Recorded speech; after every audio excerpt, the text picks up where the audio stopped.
Hello, and welcome to Twin Peaking, where I showed my friend Jay my personal list of worst to best episodes of Twin Peaks, and she sees if she can figure out what the show is. If you're liking the show, please remember to like, comment, subscribe, and tell anyone you think might be interested. Also, please make sure to go follow my friend Jay at twitch.tv/JanuaryK. That's January K-A-Y. Without further ado, let's get into it. Hey Jay, how's it going? I am good. How are you, Mac? Doing all right. It's been a minute. Yes. In the meantime, I've watched Lost Highway finally. Oh, okay. How's that? Yeah. It's very. I see similarities between it and Mulholland Drive. I really do like it. It has Bill Pullman. It has the men that we've seen already in this one. Oh my God, what's his name? Like Getty Balthazar or something like that. Oh my God, what's his name? But he was the new drug dealer in modern Twin Peaks. Okay. The magician guy. Yeah, he was in that as well. It was really good. It has such a crossover with Mulholland Drive though, and I think it's inevitable for them to be compared in his, not discography, but whatever, filmography. There we go. Right. that it's kind of like, then the comparisons. The comparisons are inevitable. Yeah. Gotcha. And so I do think I prefer Mulholland Drive, but I do also think it made me think about this project and what we've been doing, and that we really should watch at least a few of those movies, like Blue Velvet, Mulholland Drive, and this one, and maybe Lost at or Wild at Heart in after we finish this. Okay. like as the capstones to it, of just like, oh yeah, let's go through some of the other ones and like be the Leonardo da Vinci, Jesus Christ, Leonardo DiCaprio. I'm not ready for this. Clearly my brain's fucked.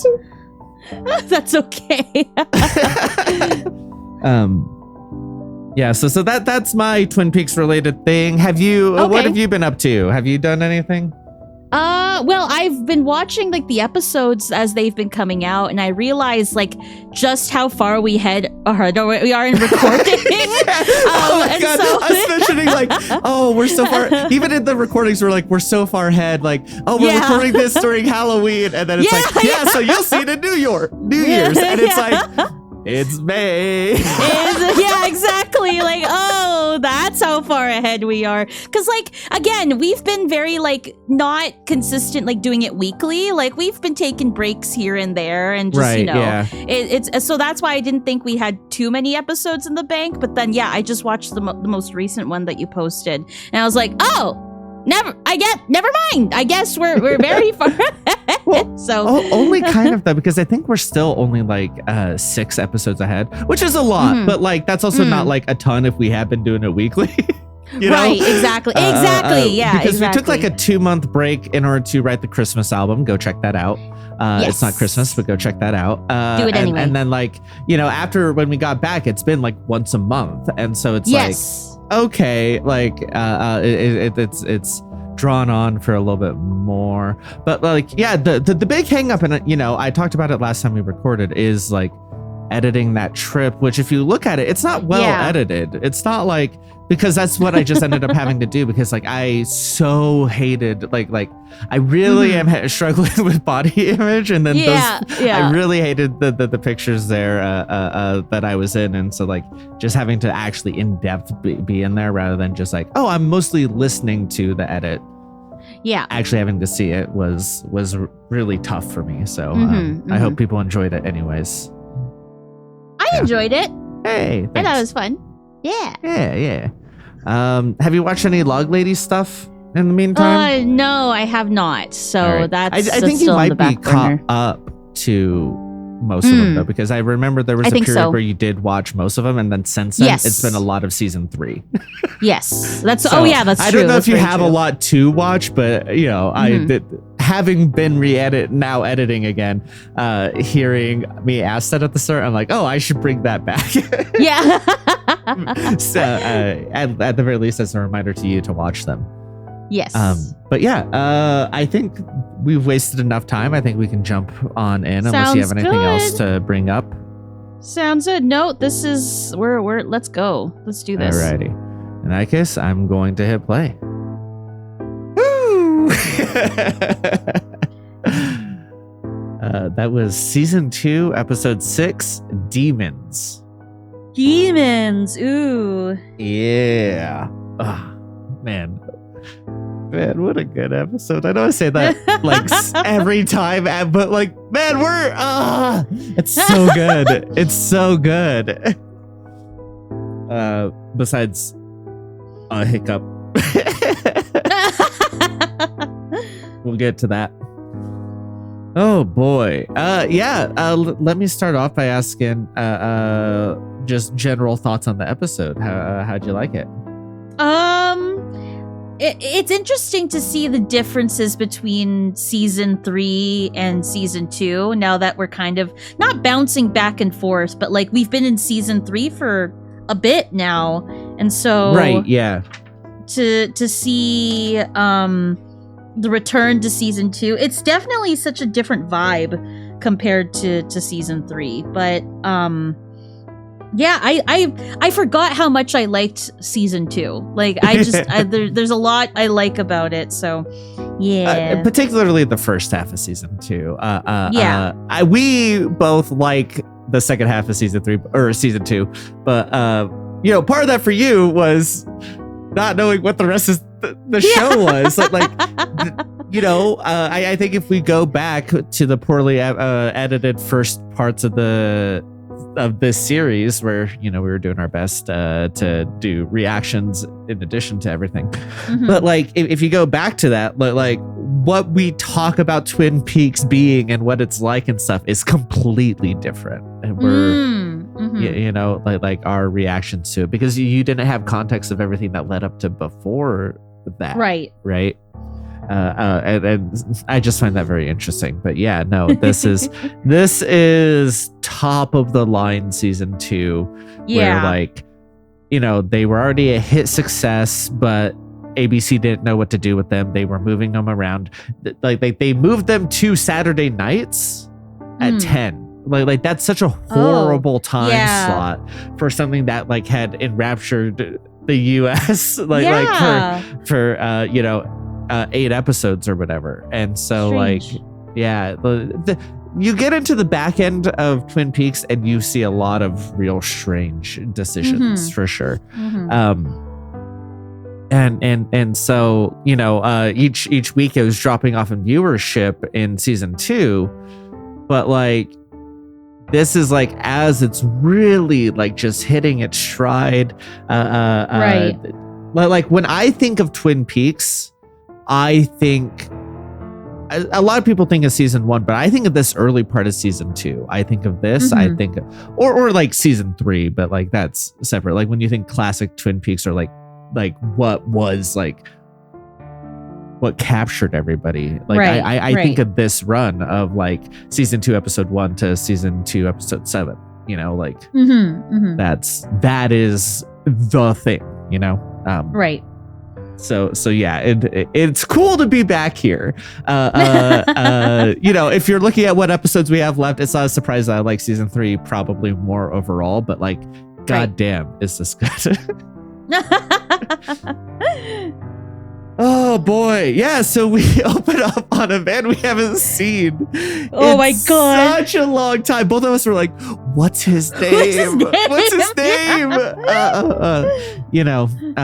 You know, every time we take a break from this, like all names get purged. Like I struggled later in this scene to remember Maddie's name. Maddie, so, you know, who is one of my favorite characters in the entire series. So like, I'm not the best with that type of thing. But in the first place, it's like, so we open up with him having scratched his face, threatening Donna and Maddie, and immediately like, oh yeah, because like we had seen the lead off to this forever ago, where you know he finds out that Donna's trying to steal the diary from him with Maddie's help and bring somebody in that he's unaware of, and then he has the line, "Do you want to know the greatest secret of all? It's something Laura knew, who killed her, right? Or knowing who killed you is the like greatest secret of all." And that's like where it cut off. We're back there. We're back in that. Yeah. It picks up immediately where it left off as far as all of that goes. Yeah. Man. So walk me through what you're thinking as we're like getting back into this it was part weird. Of Twin Peaks. Man, it's so interesting watching this project, because like that episode ended on a cliffhanger, and then it's like we jumped like different parallel timelines, because I think it was like oh man, let me go back. Season 2, episode 5. Yeah, we went from season 2, episode 5, ended with Harold cornering Maddie and Donna in the corner. Right. And then we jumped to season 2, episode 21 immediately afterwards. And so like it was like a plot point that I like, because like I remember loving that episode because of Hawk. And Hawk doing like his hero kind of thing at near the end there. And I remember loving this episode, and then it was just like, okay, that's it. And like I forgot that, because like I just completely forgot that we never closed this story beat. And so the closest we got to that is I think after that we had eventually seen like 8 or 9 and 9 probably, where like they briefly mentioned in passing that Harold dies. Harold died. And you're like, wait, what? He died? When? Like, what happened to that? And like, you're like, I guess it's when they escaped. And now you know that's not what happened. That's it's not when they escaped. Oh my god. So yeah, I just the scene was very funny to me, because like I knew that James was like, I could kind of like guess that James was gonna come in there, swoop in and save the day. Right. And so walking through the scene is like, it was, the first part was me like, oh yeah, this was happening. Then James comes in, saves the girls. Donna utterly fails in grabbing that damn ass diary. Know, right? Oh my god, it's so frustrating watching that. And then they leave, and then Harold is crazy. And so yeah, Harold is such an interesting character. That's why I was so surprised to hear that he died, because I feel like there's still potential there for him. I guess I'll have to see how he dies and what the circumstances behind that. But what do you think it is right now? I think Harold, man, because like seeing how he kind of went crazy on Donna and Maddie, it feels like he has some sort of because of the end of this episode, I'm like, oh, is it a spiritual possession type deal of something else? And that's why he died. That's where my mind goes, is like that maybe the spirit leaves Harold, and then Harold, Harold's a vampire. Here it is. Harold's a vampire. He has a spirit in him that's like a vampire. Then Harold steps outside, and then he melts. And that's how he dies. There's my new fan fiction theory, is that's why he can't go outside, because he's actually secretly a vampire. So there we go. That's my Yeah. No, that's a very, very interesting idea. Yeah. Because we do get some spiritual stuff in this episode. Yeah. Though I think this nails that line that I always talk about with this, and I'm going to get into it more in a couple of other scenes here. But there is a line that I feel like anything channeling Twin Peaks always kind of fucks up, including the second half of Twin Peaks, or like the second half of season 2 of Twin Peaks, which we've talked about before, of like, oh, it's no longer like mysterious. It's like, oh, it's spiritual, this, that, or the other, or aliens or whatever, but like it's engaging with it in this factual lore, like in modern like sense of how we consume media. It would be the stuff that like gives you answers for the wiki you're writing. Right. And I think that's the worst part of Twin Peaks. I think that's the worst part of extended media Twin Peaks. I think it's the worst part of anything channeling Twin Peaks is like they focus on the weird spiritual stuff and giving legitimate answers to a lot of it. Right. And so, yeah, like this, I think is just on the other side of that, where we're getting some information, but we're still like, what the fuck is it? You know, like we still don't have answers, you know? And I think that's great, you know? But I'm not the first person to say that, you know? I don't think that's a unique perspective, but like, I think it is the problem with anything that is like channeling, like that Twin Peaks thing, you know? Right. It's the reason why like there was that meme of like Twin Peaks walked so Stranger Things could trip and fall down a well. Like... is exactly that. And you know, I would have called it I don't want to get into the Duffer Brothers, and I can't believe that they're getting another new show that is suddenly getting steam. They've launched a new show that is suddenly getting steam as like this underground thing of like, check out this new show of this, like it's Stranger Things, but it's an old retirement place apparently, and like it's now kind of getting that same groundswell that initial Stranger Things got, and I'm like, why would you trust them again? This is like the fourth time they fucked up. Like I can't.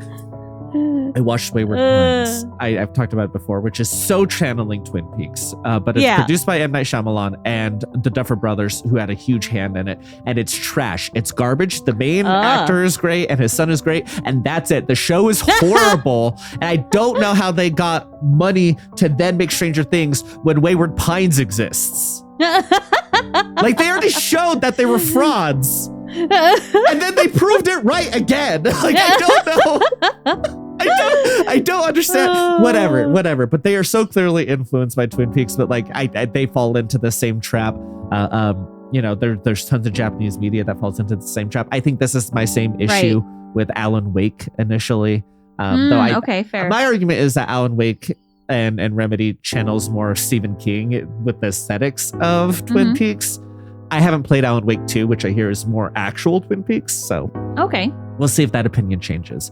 If anything, I think I actually want to make a video essay about this, but I think the bigger Twin Peaks inspired thing from Remedy is Max Payne. I think Max Payne is closer to Twin Peaks than Alan Wake is, but that's a whole separate conversation. We don't need to have it.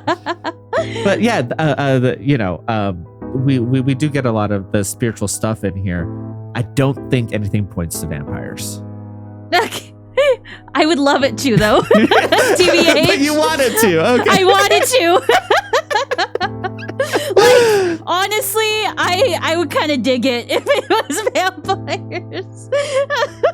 Sure, and then don't explain it. I think that would still be Twin Peaks. Yeah. Don't explain. Exactly. Don't explain it. Just do it. Don't explain it, and that it would be Twin Peaks.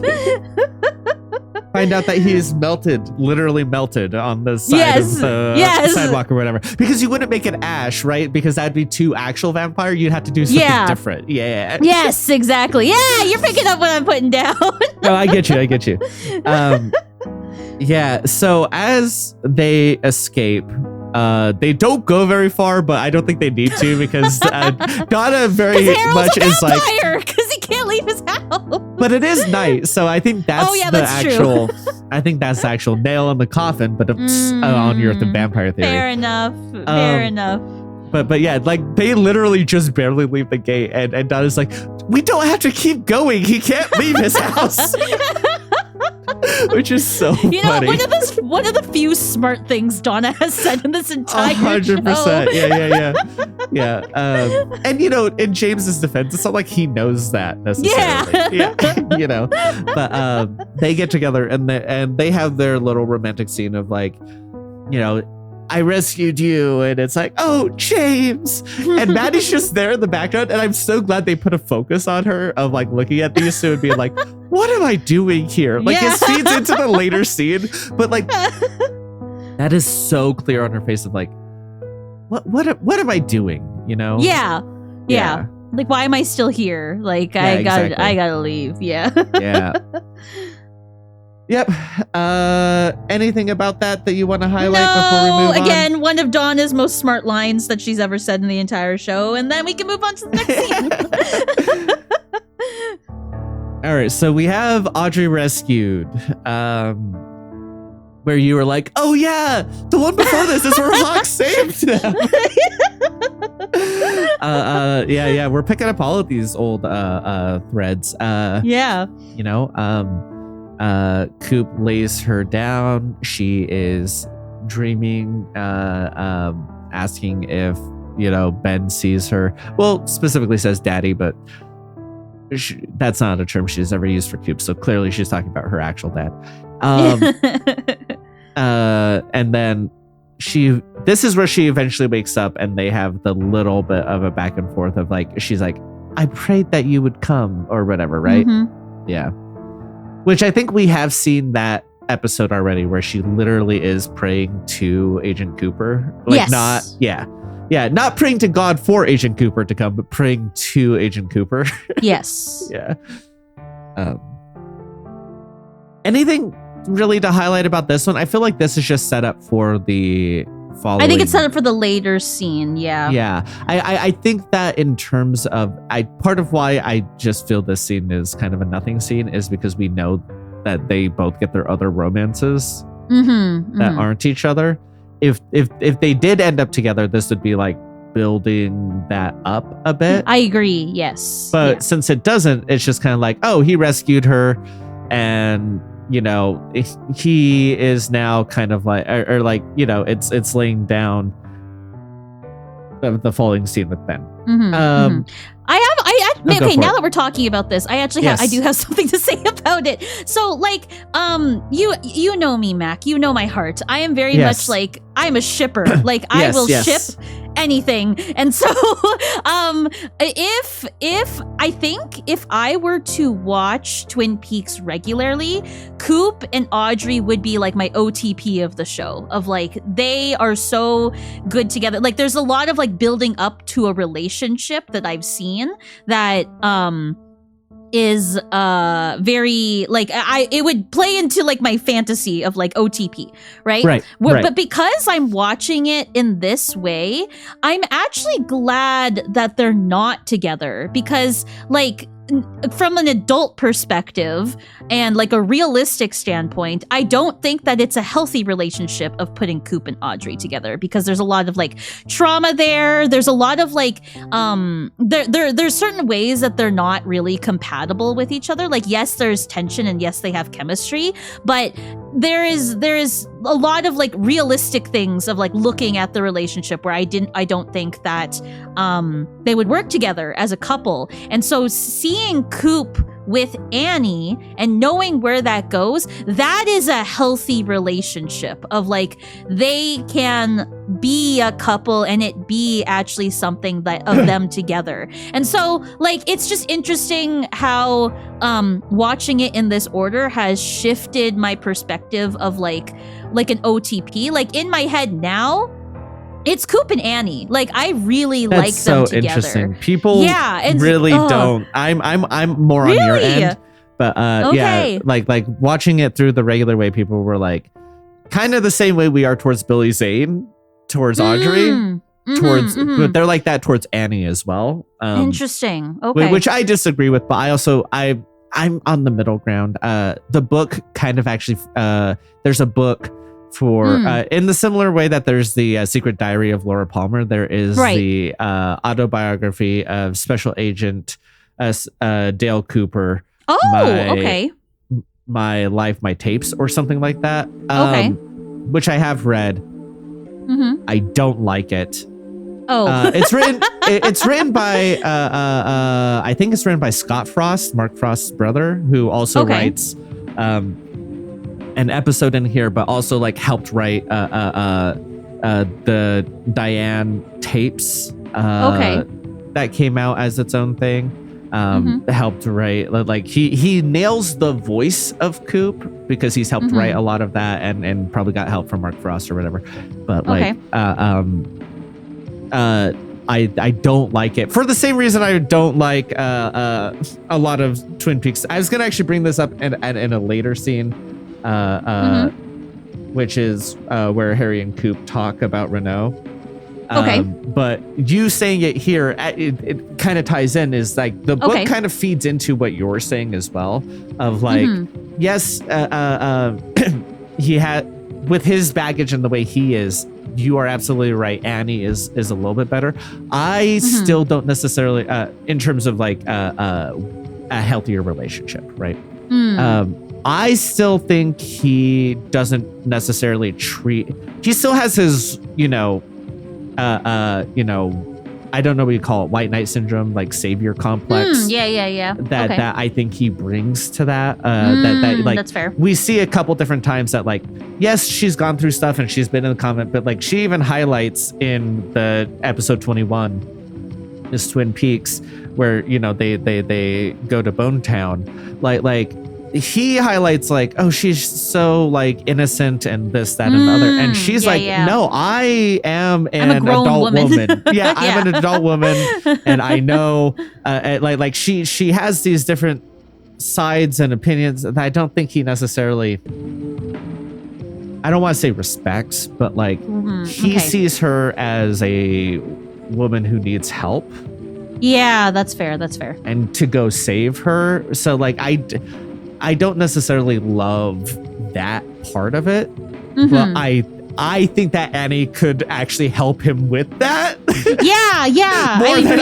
like I like it in terms of like, oh, not that they're actually perfect together, but like he would learn to heal that side of him and not have that it is like that. I think that they go together well now. I don't think he could have that with Audrey. I think he'll just be as stagnant in that thinking when it comes to Audrey. Especially after him saving her like this. I don't think it would not be good. No, 100%. And so like in terms of that, I wanted to highlight that part because like I fully agree with you, but like for a different reason. If that makes sense. Yeah. Which it sounds like you also are like, he does still have that. Yeah, agreed. It's harder to see because I think that they have really good character chemistry together. Yeah, they do. Audrey and Coop have great like actor chemistry together, of like, it's like the actors just have electric chemistry. But if you're talking like character writing, it's Annie and Coop. Yes. Rather than just like the, actor chemistry that Coop and Audrey have. Yes.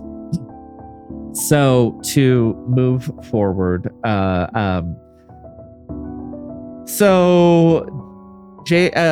we see a car drive off with Maddie, and we get James and Donna talking. And I don't really want to spend a ton of time on this scene unless you have something to say about it. Nope, I don't really have anything to say about this. It's more the dumbass teenage shit. I do want to highlight that like this is the line where we get James being like, I don't know, I feel like if we could just take our hearts and keep them together, we'd be fine. And like it's just such a James line.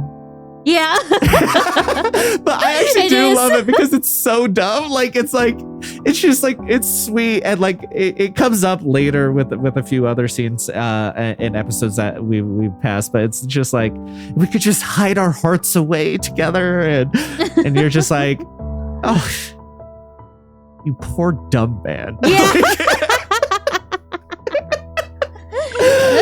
Oh man. Okay. That's all I wanted to say about the scene, is because like that line just kind of lives. I think about that line sometimes, but not in a like, oh wait, just like a okay, James, wait. Like it just pops up in my brain unbidden sometimes, where I'm just like, oh yeah, Twin Peaks is a good show. Oh boy.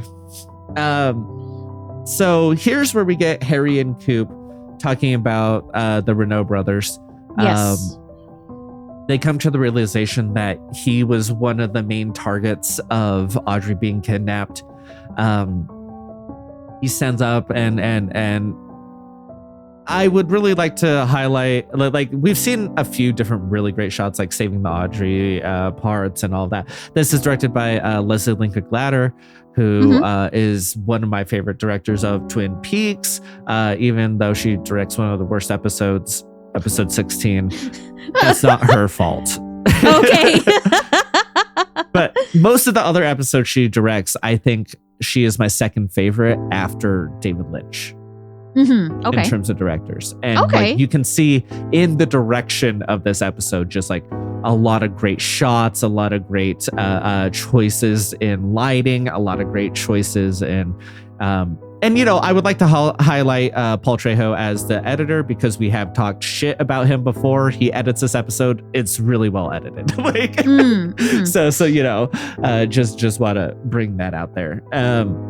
But yeah, like when he stands up and talks about like, I've left my jurisdiction twice, like he's wrestling with the fact that like this is the consequences of him going out to Canada to get Jacques Renault the initial time, and like now he's done it again and there's a dead body and he's outside of his jurisdiction. We know how that ends up shaking out, but like he is right in this moment of like, I've done like I've broken what I swore to do. I've broken, you know, promises and oaths to follow these rules. Yes. In the pursuit of, you know, catching who we think may have killed him, which didn't end up being the person, right? Jacques was not the person who killed Laura.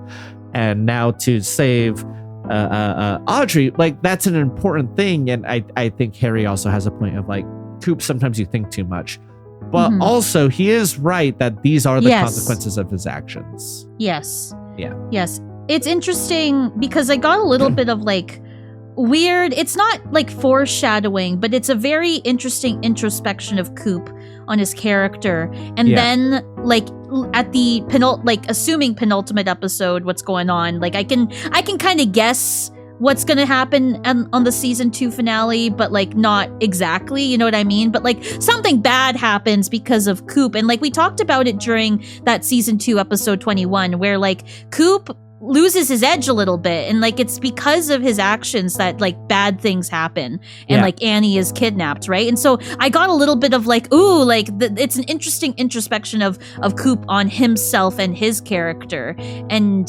a little bit of foreshadowing of what's to come. And so I really liked this scene just in general. I got like a very like foreboding feeling as Coop was talking about this, and I was like, oh, like, ooh, like I think even in the reaction I went like, ooh, because I was like, ooh, interesting, like very interesting stuff, like dialogue in general, knowing what happens next. So well, it's also seeding the thing that like he ends up sleeping with Wyndham Earl's wife while she was a material witness to a crime that ends up getting her killed, right? Like we know that from future episodes. Like that was his first love. He feels like, again, I hate this part in the in his autobiography or whatever, because it's not very good. It's kind of shit. I don't like it, and like it places such a weird emphasis on like the spirituality of all of it, and like Wyndham Earl is pursuing evil for power, but like is trying to corrupt Coop because he's the reason why they were close is because he saw that Coop had spirituality in him, and it's like I don't necessarily agree with that with the initial part that we get from Coop in the first 2 episodes that you haven't necessarily seen all the way, but like he turns down the log lady in episode 2 of this show, remember? So like while he's always had a little bit of that in him, everything that we get from like the secret autobiography or like stuff like that, and I also don't like there's a lot of stuff I don't like about it. I think it gives too much answers. This is where I was going to talk about it, is like he hints that like this is a habitual problem for him. Right. Of like, I'm aware that this is a problem, but he keeps doing it and we see him keep doing it, which is fine. And then I feel like the autobiography kind of undercuts that a little bit, in my opinion. I would not recommend reading it. I think you don't need those answers. Anyone who's watching this, if you disagree with me and you're like, you love the autobiography, great, good for you. I think it tarnishes the show. Okay, fair enough. Okay. And does a lot of damage to Coop's character that I think is a lot more interesting without this background of this information that we didn't need. But yeah, also I just want to highlight that like he doesn't actually look like him, but in these mugshots, the actor for Jean Reno, Michael, oh my god, what's his name? I don't remember his full name. But the actor for Jean Reno looks a lot like Hank in the show. Oh, yes, yeah. They look very similar in their mugshots, even though they don't look that much alike in the mugshot. You just kind of glancing at it, you're like, that could be the same person. That could be the same person, yeah. Is there anything else about this scene that you'd like to highlight besides Harry? Also, actually, I do have one more thing to say. And then okay. I'll let you, because I just realized as I was saying it. Harry and Coop support each other so much, and it's very sweet, and we love to see support between men like this, and like actual emotional support, not just like bravado, masculinity, actual support. That said, I think that they are kind of feeding into each other's toxic traits, like because we've seen Coop be suspicious of Josie, and then be like, you know what? Harry, I'll let you take care of it. I support you. And it's like, that's not a good, that's a bad choice. And now we're seeing the opposite where like Harry's kind of enabling Coop to fuck up again later. Right. So like that I didn't realize that. I don't think it's intentional, but it is funny to kind of look at now and be like, oh, this is like toxic positivity on that side. Yeah. All right. Balls in your court now. I'm done. I just realized that as I was saying that. No, I think I said what I needed to say. Like the whole thing with Coop and his dialogue was just very interesting to me in this scene. So we can move on. Okay. Here we get a great scene that I think we're going to talk about quite a bit. Yes. Where we get Coop and Ben coming together. Coop brings Ben back his money. We're in the Great Northern, and it's dark and it's cool, and I like seeing this. It gives a vibe that we never see it lit like this ever again. Like actually closed down. Like I don't think we ever see the Great Northern like this, but it's so cool. It really feeds into the vibe of the episode in this early part. Like I really like seeing the Great Northern like that. Yeah. And so Coop presents the money to Ben. Ben is like, "Oh, thank you for retrieving the money and my daughter." Like, I don't think he expected to get both back from Coop. That's why he sent. Right. Oh my God! I just said his name.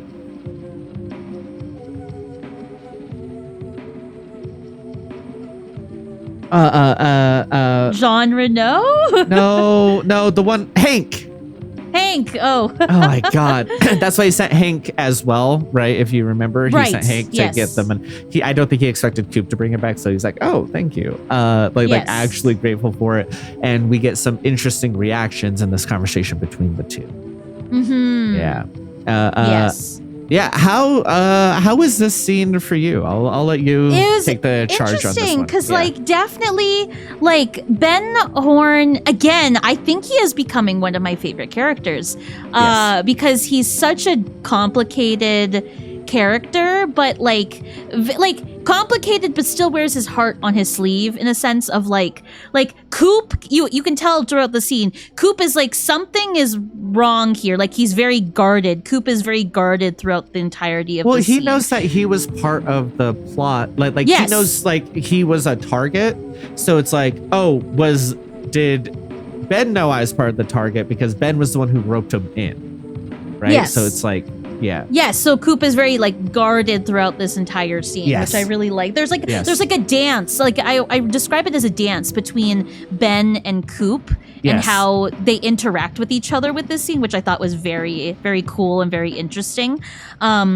And I don't like it, and then like Coop brings up Audrey and like how they got Audrey, and Ben's reaction is not what you expect of a father who is worried for his daughter. And I think you can tell that Ben kind of realizes that, like, oh, I'm not having the reaction I'm supposed to have. So then Ben starts asking about Audrey more. And it's just like, it's a very interesting dance. Like Ben's priority is clearly not Audrey. And like we mentioned it during the reaction, like he is worried about his daughter, but it was not his first priority. And I think Coop clocked that in that conversation as well. And so it's an interesting dance. Like I really liked this scene because it was a dance.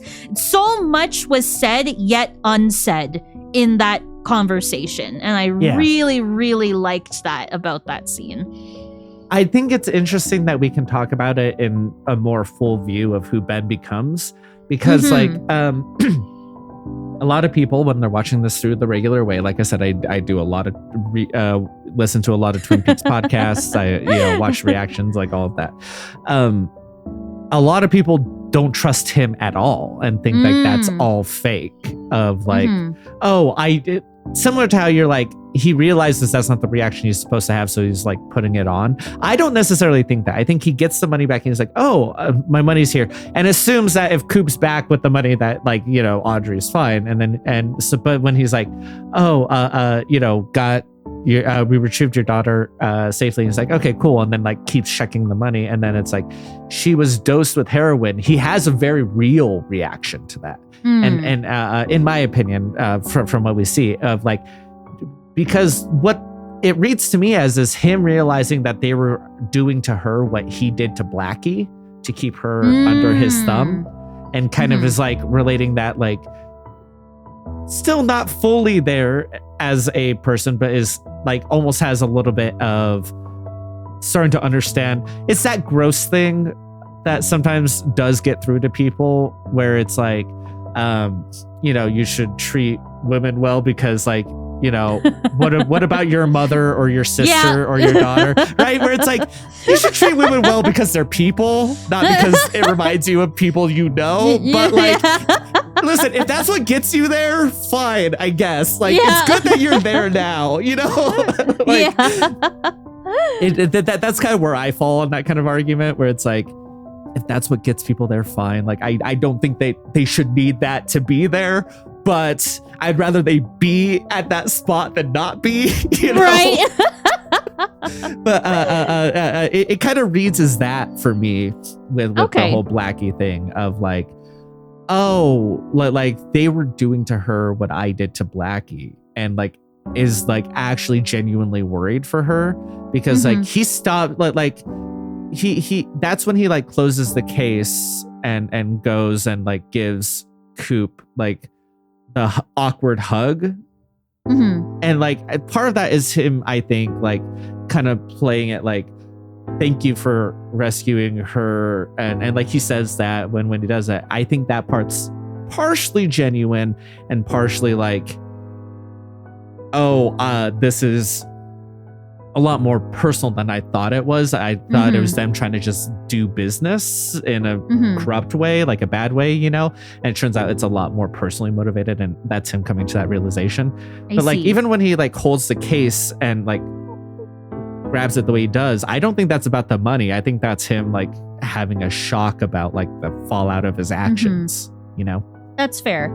The reason why I think it's that he thinks he's like the reaction that he's giving is not the reaction that he should be giving is because like the way that I read it is like Coop, they're talking about the money, and then Coop says, we got Audrey, and then he says, I don't know if I'm misremembering this right, but like Ben goes, that's great, and then he turns back to the money. Yes. And then Coop says she was dosed with heroin, and then he turns up and goes, and then there's the concern. So I think you're right in that, like, that is a reflection, but that's why I read it as, oh shit, like I'm not having the reaction I'm supposed to be having because I'm focused on the money. That's how I read it. Okay. So. Yeah. I read it completely the opposite of that, because like, I don't think he cares about the reaction he's having, because the second that like Coop's like, we retrieved Audrey, he goes back to the money, I don't think he cares about the reaction he's having. him, it's very real like reaction of, oh, she was dosed with heroin and this is a reflection of things I've done, and that, you know, like starting to come to that. Like he's still fully not there, as we see later, but it is like the start of that, you know, of like, oh, I do care, just like like we were saying, lower priority than I care about the money. You know, like you know, he's still doing business after this of like, yes, right, so very like, deep business. yes, but like I don't necessarily think of it as, oh, he's faking it, or like that he's trying to up his reaction to be appropriate. I think he is having that moment of like, oh shit. Which doesn't culminate now, but like, yeah, I think this is in retrospect supposed to read that way. I see. Yeah. Yeah, so after this, we get Shelly and Bobby. Oh, so we're finally into the next day. Yes, because finally. That was all the night before. Yeah, because Ben was like, oh, should I retrieve her? And he's like, Coop's like, she's resting. Don't bother her. She's resting now, yeah. But like, I think he's being protective of her, which, you know, should be. Because at this point in the story, we don't know Ben would do something to his daughter to hide his involvement. Yes. Retroactively, we know he wouldn't, but like we don't know that the first time watching of like, oh, is he gonna do something to his daughter to like stop her from spilling the beans on him? You know? Right. And I think Coop rightly does like is like, I don't love this. yes. We see that later. We see that about that scene later. I want to talk about it there. Yeah. So we finally let everyone get some rest and show up the next day with Shelly and Bobby and the insurance man. They arrive with Leo. They find out that health insurance is going up, which is something I'm dealing with in real life right now. I've talked about it publicly, but because my company is selling to a different company, I am now going to be paying 4 times the health insurance I was paying previously, taken out of my paycheck. Holy fuck. For what looks like slightly less benefits, which I barely had benefits before. So like, right. Ugh. Yeah, that's a good time. So, you know, some things never change, I guess. And so they wheel up Leo and they find out that they are not going to be getting $5,000 a month for it for Leo, because a lot of stuff has to be taken out preemptively for Leo's care, and then the rest of it that would go towards Leo's care leaves him with nothing to survive on. Yeah. Anything about this scene that you'd really like to highlight besides just how fantastic I have a Shelley lot more looks? To say about the later scene. The insurance guy. Okay, the insurance guy does a very good job of making me hate insurance guys. So there's that.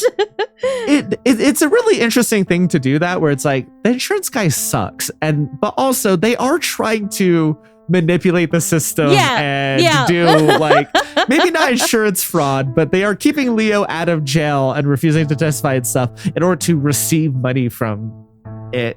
That maybe like it's a weird spot where like they're doing something bad, but also this sucks. Yes. which is a fun thing to play around with. Yeah. It also reads to me that the insurance guy knew kind of what was going on. Maybe not about the affair between them, but like knew that they were in it for the money, because like he does that, and like as he hands it over, he like gets away from them, and then as he's explaining it, he kind of is like teasingly like being like, Leo's gonna be so taken care of. I'll see myself out, you know, like. So I think he kind of knows what's going on here, and maybe takes a little too much pleasure in it. Yep.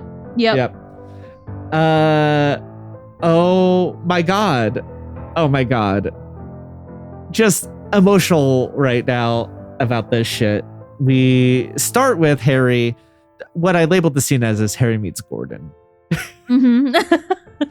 That's not where it starts.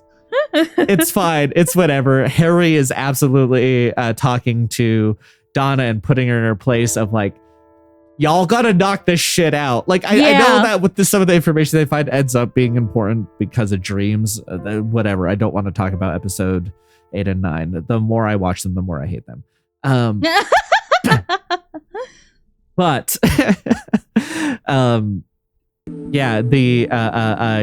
they're having the conversation, and she's like, no, she had a secret diary that is over at Harold Smith's place, and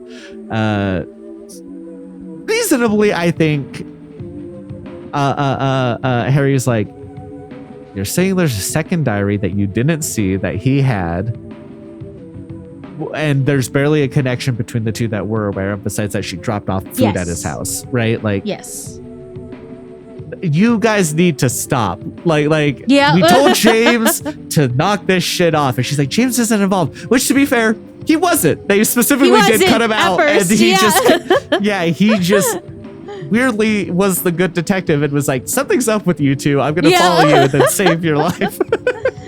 But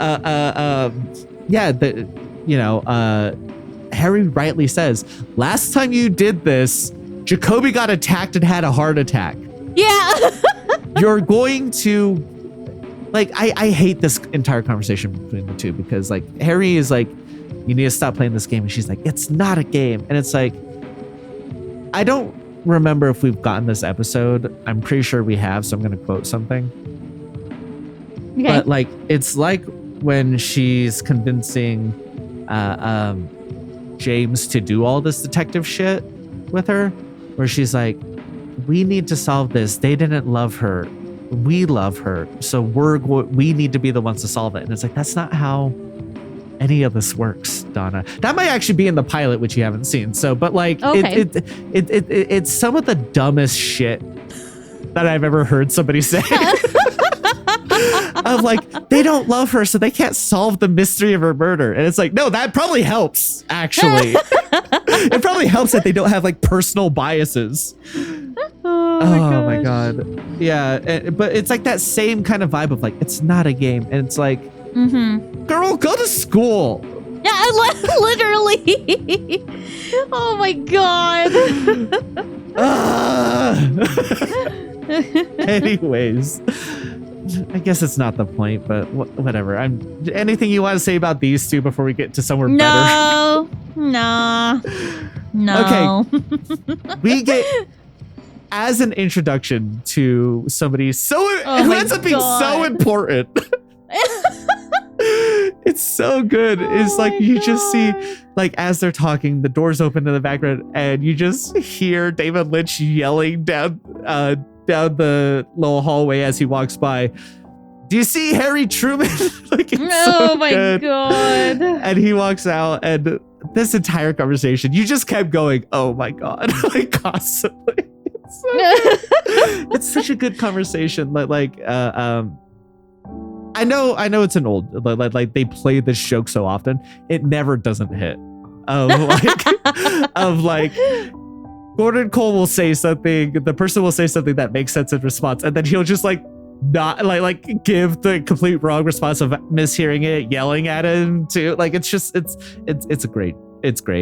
One of my favorite instances of this is when he's like, it's a Vicuna Co, and he's like, a Vicuna Co, and he's like, that sounds great, but I've already eaten. Like, it's so good. Like asking for tuna, Vicuna. Yeah, it's like, because you can always kind of piece together what he thinks he heard based off of the response. Right. It's so choice. And as they're talking through it, I do love that he says like, Albert's not coming back, and it literally is like 2 episodes later that Albert's back. Yeah. But yeah, he's just great. And I later, when he meets up with Coop, when we'll get there, I did get emotional. I was like, oh, like seeing them together just. But he also has just a iconic line here as he's going through it, and then like they turn around and see Philip Gerard, and he's like, there's the one armor now. Oh my gosh. Yeah, so as you can guess, this is the introduction to Gordon Cole. How do you feel about this, especially knowing how important he becomes? Oh my god. I think it's a really good introduction to Gordon Cole, actually. I really like it's so I'm glad it's within this scene with Donna because Harry is you can see that Harry's already in a weird headspace with Donna, kind of like chastising her for doing what she's doing. And then like he's trying to be serious. And then here comes Gordon Cole, this random ass guy that he doesn't know, walking into his sheriff's station and just creating such a ruckus. And then Harry, he realizes that Gordon Cole can't freaking hear. And so it's just, I think it's a very good introduction to the character as a whole. I think I do like you mentioned it, that you can kind of tell what Gordon thinks he heard based off how Gordon responds to Harry. And I think that's pretty fun. And I just very, very fun. I just can't believe that this is like Gordon. We've already seen, because of the way they were watching, we've already seen Gordon Cole in later episodes and their interactions. And so the fact that this is the intro is just, it's very funny. Yeah, it's so, man, David Lynch is also a great actor. Just throughout this series, sure. And maybe it's easier being a director and acting or directing your own acting. I don't know. But he also does acting in other people's movies, proper acting, and he's great in all of that. And so it's just a fun little role. They realize we need somebody to do this. We can't get Albert again based off of how he left. And they're like, David Lynch has played Gordon Cole over the phone before, before this point, which I think we highlighted when we saw it. That's David Lynch. So he's like, yeah, I guess that's me, right? But it's so choice. He has so many iconic lines in this episode. We'll get to the other one that I think about constantly, and I was going to quote at you for other things, and I think I may have even said to you, and you just didn't have context for it, and I didn't tell you. Oh.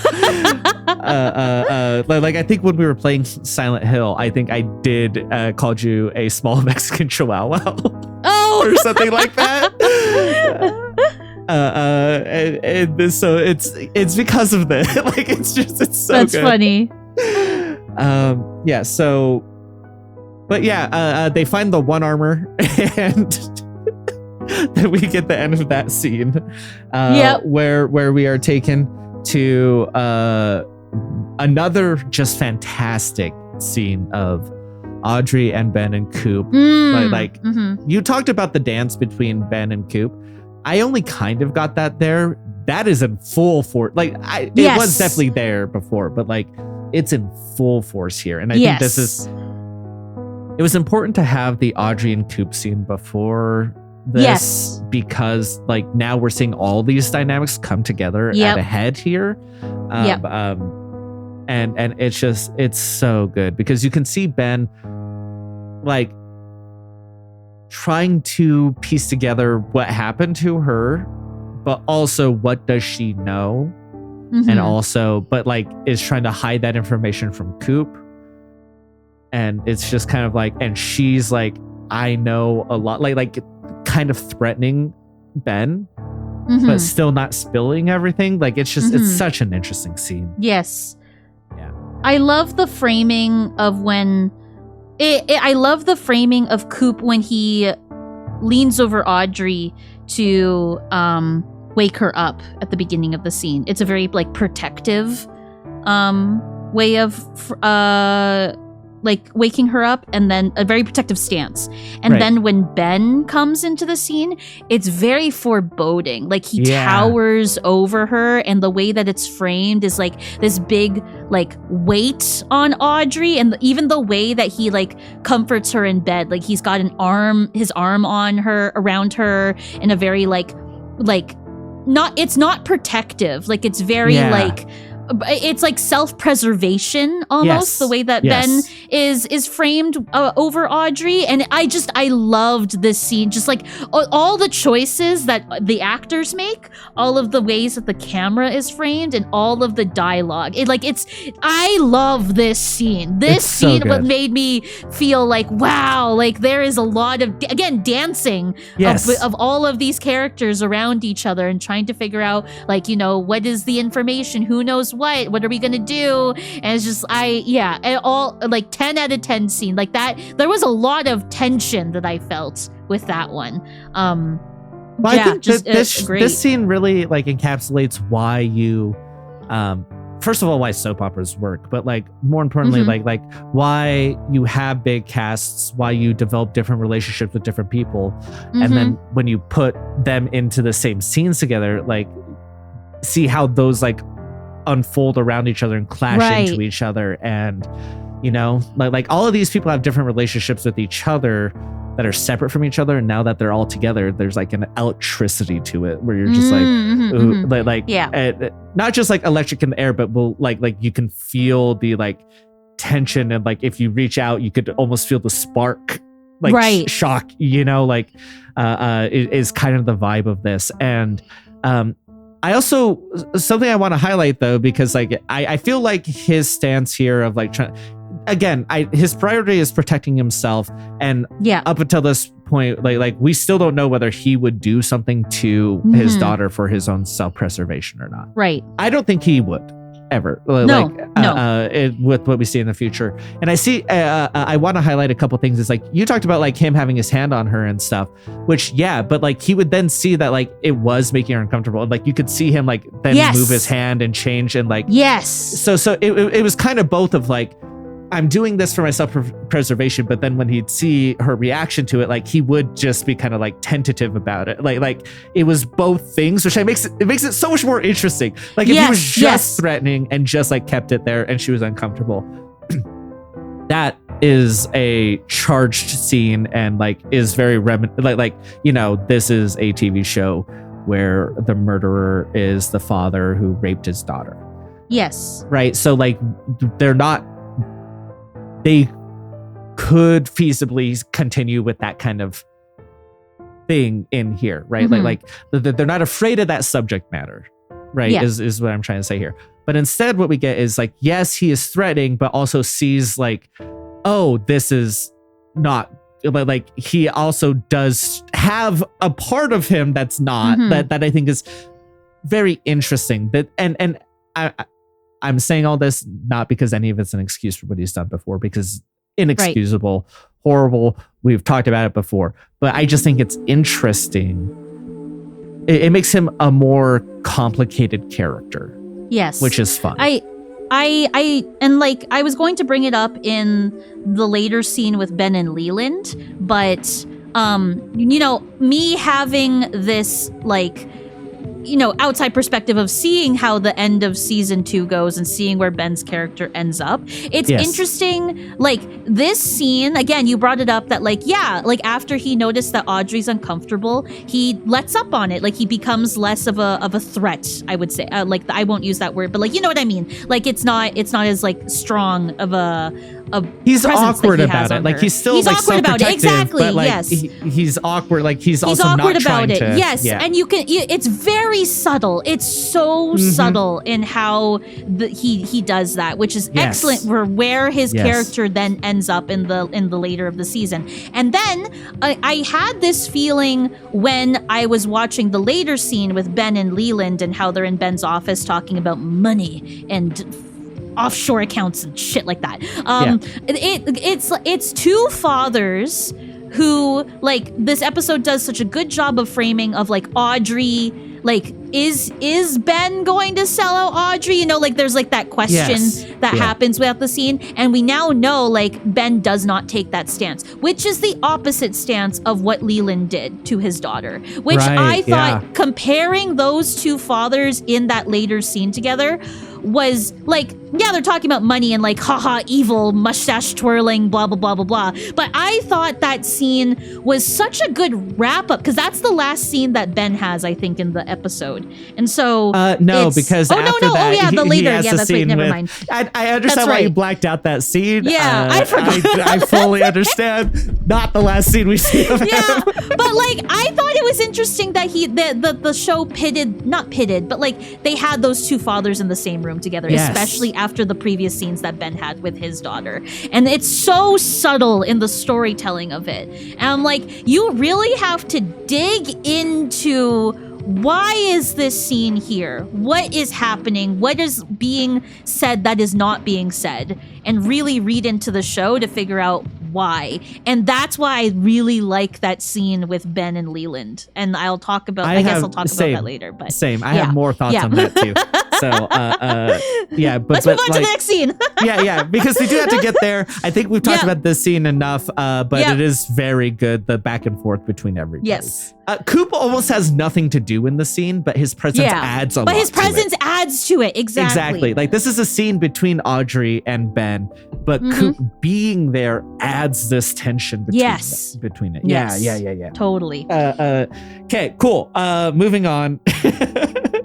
Let's see. What do we get next? We get Ed and Nadine. Oh man, we're back here. Like, oh my god. It is a fun scine. It's just a fun scene. Oh my goodness. Yeah, I think you enjoyed it more than I did because like I think the Ed and Nadine stuff, Nadine's, I think they're better later, oddly, because like I think when the show quality drops off a little bit later, then this fits in with that. But like we just got off of the Audrey and Ben and Coop scene where it's like all of this energy, and then this scene is just kind of like, okay, I guess we need a tension resolve, but like you know, like I feel like this fits in with later Twin Peaks and is kind of a drag here for me personally. Okay. Still better than Ben and Takamura or Hajimura or whatever. We'll get to that. But still, it is humorous though. Like I don't want to disparage it. It's just it's like it's tough coming off of that scene and then hitting this and going into this scene.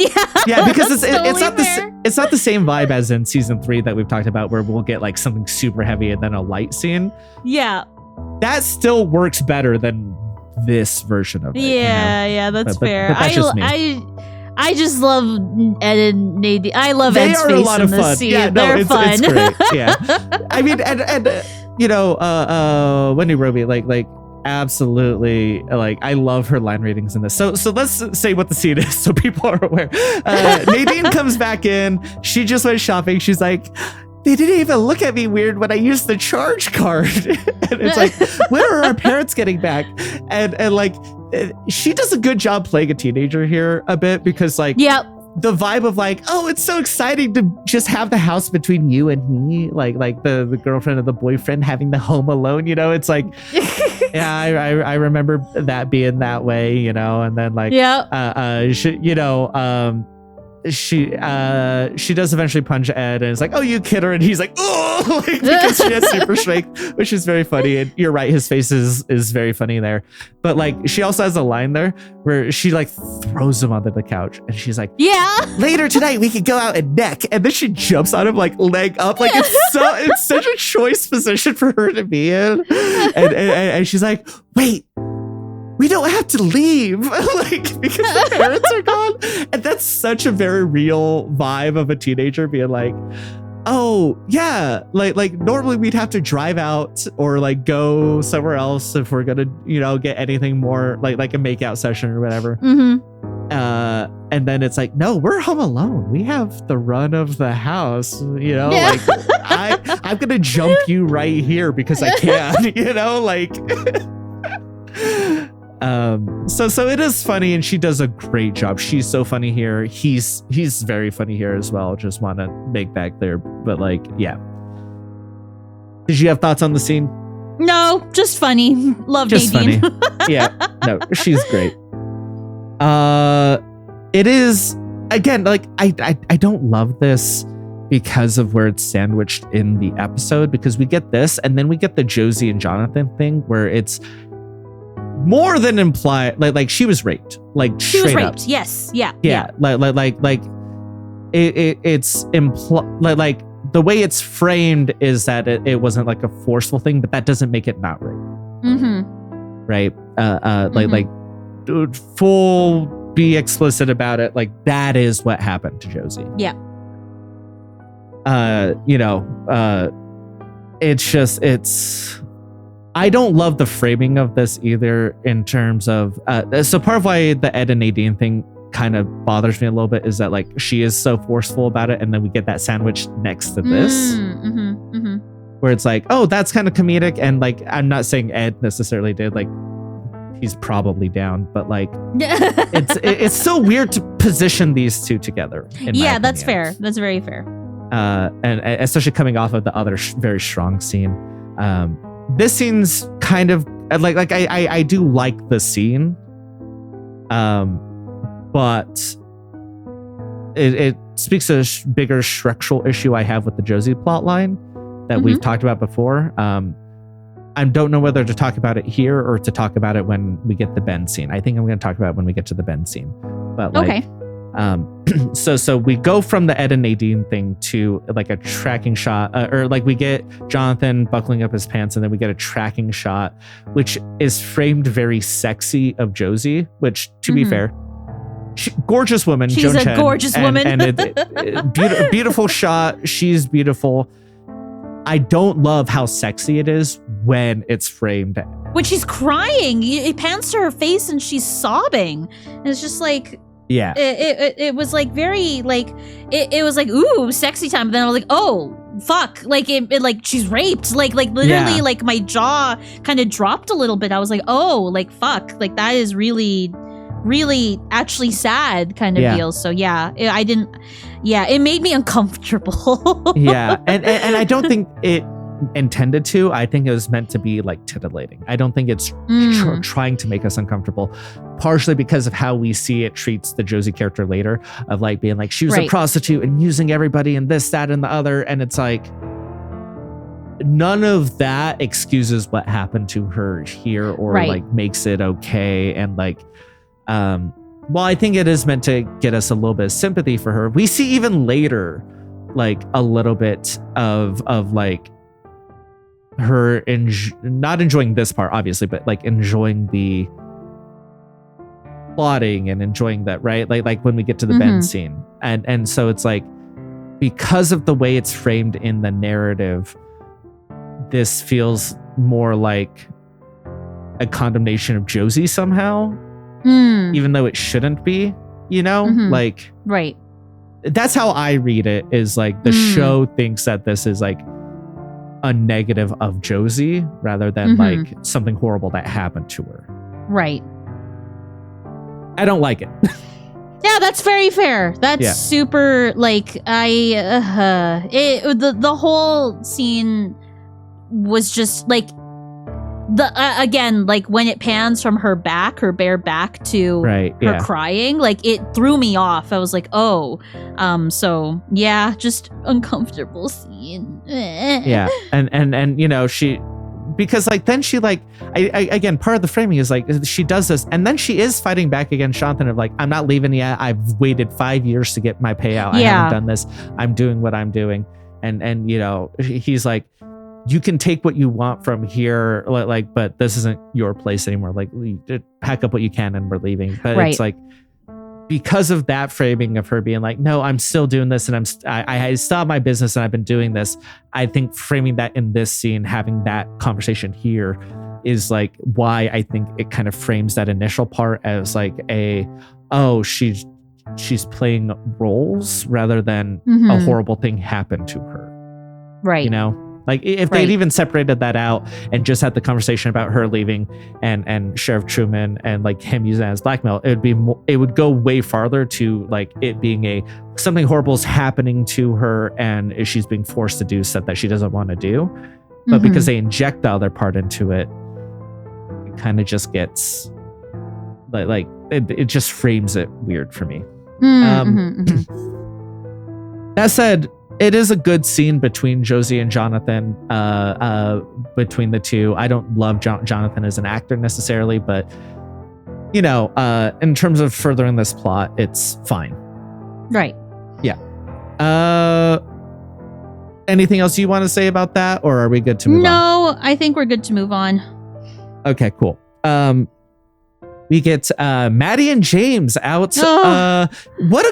It's beautiful. It's so well lit. We rarely see outside shots during the day like this in the show. Like it just stands out to me as like, oh, like it's very pretty and like well lit, and like, you know, we get a couple of these like later in season 2, but like it feels like so rare to actually get a thing like this, you know?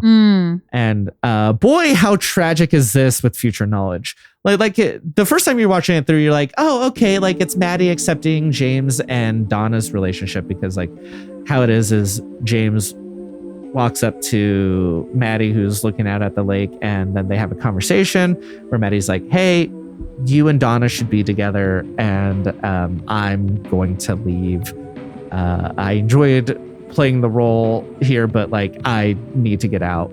And that's the scene. But like, oh boy, is there a lot of stuff retroactively about this scene, you know? Oh boy. We talk about it every time with Maddie. Okay, first of all, I want to highlight her acting, Cheryl Lee. Like, particularly because I've seen her act more as Laura than I think you have at this point. Maddie and Laura are so different as characters. Yes. It's so good, like how she's able to portray that. She's just wonderful here. I think she elevates James in this scene. Yeah. Because she's good, you know, like it's just, yeah, absolutely wonderful. Yeah. Also, we talk about it every time, and I'll kind of let you take over here, but like Maddie, like even the narrative doesn't treat her with the respect she deserves, you know, because we talk about haunting the narrative and how Laura is what everything's about, but like even after this, like how many times does Maddie get brought up? Yeah, exactly. It's still like, all about Laura, and it's like I said it in the reaction portion, but like Maddie deserved a happy ending. Like she, out of everyone in town, she deserved to be happy and to get out of this alive. And the fact that, I don't know, like the fact that she dies the way that she does, and then again, you mentioned it, she's not really brought up again afterwards, is really tragic. Like the whole, like watching this scene and knowing what happens to her, like awful, like so awful. Just like the thought of, heavy scene, very heavy scene. I agree with you that she elevates James, like the actor, like elevates James's performance, because James really, like, there's a certain chemistry between those two that's like not necessarily like good, but like it's there. I think it is Cheryl Lee and how she acts in the scene that like helps elevate James and his character a lot more. And it made me really just like. It's interesting that the way this is framed too. It's like the sun is shining, the water looks beautiful, the weather looks nice, and then she's like, I'm leaving tomorrow, and then boom, like what happens to her. And it's just like knowing that and then seeing like her like sitting peacefully on the dock near the water is like, oh god, like what an awful scene, actually. Like, god, this is so terrible. Well, she also like talks about like, you know, when you look at me, you see Laura, and like that's what everybody's seeing. And I didn't even get into that yet. I did not even get into that yet. Oh my god. She's like, no, you should be with Donna because you're just seeing a ghost in me, essentially. Yeah. And like, but she's like, and I did like that, you know, like I did like everybody seeing me as Laura because I get to, which is like a weird echo of like also how we see Donna acting throughout season 2 that we've seen so far, is like trying to emulate what she thinks Laura was kind of like. Mm-hmm. You know, and like we get that a lot, and you haven't seen the full movie yet, but we get that in Fire Walk with Me as well. Like, is Donna wanting to be like Laura, and then you know, there's just this thing that makes people want to be like her, even though you shouldn't, like, because like what she went through is horrific.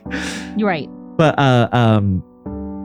like, you know, so that, you know, she's like, but I'm not. I'm me, and I need to go and be me and not live in the ghost of Laura here anymore. Yeah. And then we know she's killed and will forever be the echo of Laura. Yes. Even in the end, when she's leaving and wants to go be herself, she just becomes an echo of Laura. She can't escape it. Yep. Yeah. She dies in a very similar way, where like now she's just eternally tied as like, oh, it's the fallout of Laura's murder. Oh, it's the, you know, it's. Yeah. Oh boy. But I another thing to talk about real quick though. And I am trying to rush through all this because you had mentioned the hard cutoff, just so everyone else is aware. Like, I think we could spend longer talking about all of these things. And I know I get distracted. I'm trying my best to keep us. But talking about like actors elevating each other, like it reminds me of that scene. I'm pretty sure you've already seen it with Bobby and his dad at the diner. Yes. So in the backs, like, it matters who you act against. Like, I think people underrate that necessarily, of like the way that good actors will elevate other actors, and how bad actors can make a good actor not act as well. Right. Because like that Bobby scene, like one of the biggest things like in that scene is him crying and like his reaction against Don Davis, and both of them are elevating each other. But you find out like behind the scenes, like he wasn't getting the emotional reaction that he wanted, that David Lynch wanted. And so what he had him do was do two separate takes where like Don Davis, while giving that speech, or when he wasn't looking, would start to cry and like be emotional. And that's what finally got Bobby to be able, or Dana Ashbrook to be able to like cry and have that reaction. And it's like another case of actors elevating each other to what is one of the greatest scenes in the show, you know? And so like talking about how like, oh, it's part of how she's reacting to James. But I also think James is giving more in this scene because of that, you know? Yeah. Anyways, such a tragic scene. Jesus. Yeah. Like, in retrospect, first time you're watching it through, you're like, oh, okay, she's going to be leaving the show, or they're preparing the way for that. Or like they're preparing a new plot line for her to, you know, like, you know, you don't think she's going to die, you know, the next episode, because like, it's the only one you're missing between when she's alive and dead. So not a spoiler at this point. But like, I don't think you read that necessarily first time watching through as, oh, she's about to die. You read it as, oh, she's going to have a new plot line. This is a send off. Yeah. This is a send off episode. Yeah. And so we get, after this, we get Josie and Ben. And this is where I want to talk about the Josie plot line as a whole and how your reaction to it has been. But first, let's talk about they're there. At first, Josie is a little trepidatious, kind of in the same way we saw her be with Jonathan. And, you know, Ben's being gross him kind of all over her. Feeding back into a line I think you've heard, but I'm not sure, where he talks about how like business and sex are the same for him. Like there's no difference. Or like, and so like that's the vibe here, is that like he's turned on by the business of this scene, which is so funny. And weirdly, when he's trying to like touch on her, but well, like when she's not receptive, he does stop. And like that's not what you expect from Ben, you know.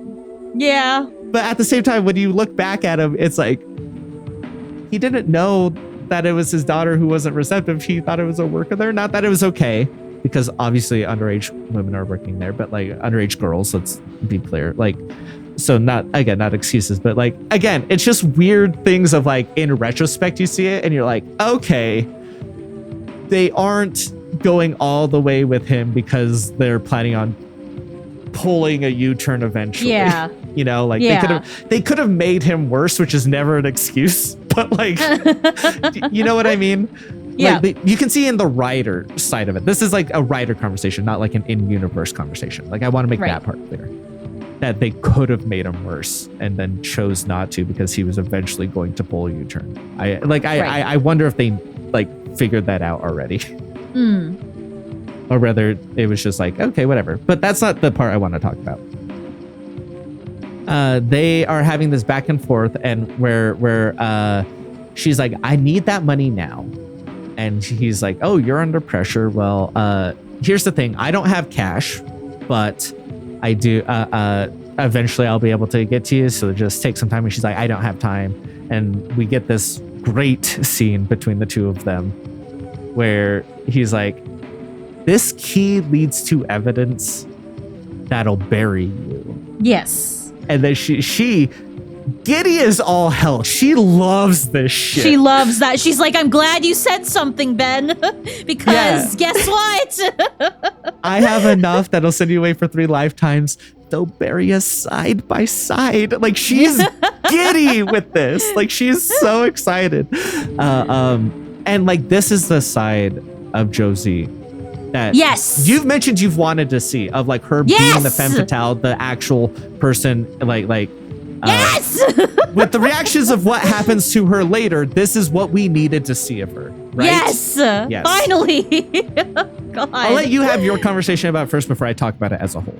I'm again, like when I saw that, I was like, ooh, like Josie, like, yes, I was so excited. I really loved that scene of especially her saying they'll bury us side by side. Like she's not afraid of Ben. No, like she has like this, like Josie is like a chameleon in a sense of she can curve her way of being like, oh, I'm just a girl, you know, like that's the saying right, nowadays. It's like, I'm just a girl, where like this is like, oh, I'm a girl, but I can stomp you with my stiletto heel, Ben, and send you to jail. This is the femme fatale that we were promised. Yes, exactly. And so I'm glad that I finally got that from Josie. And then I think Ben says like, oh, it's a stalemate.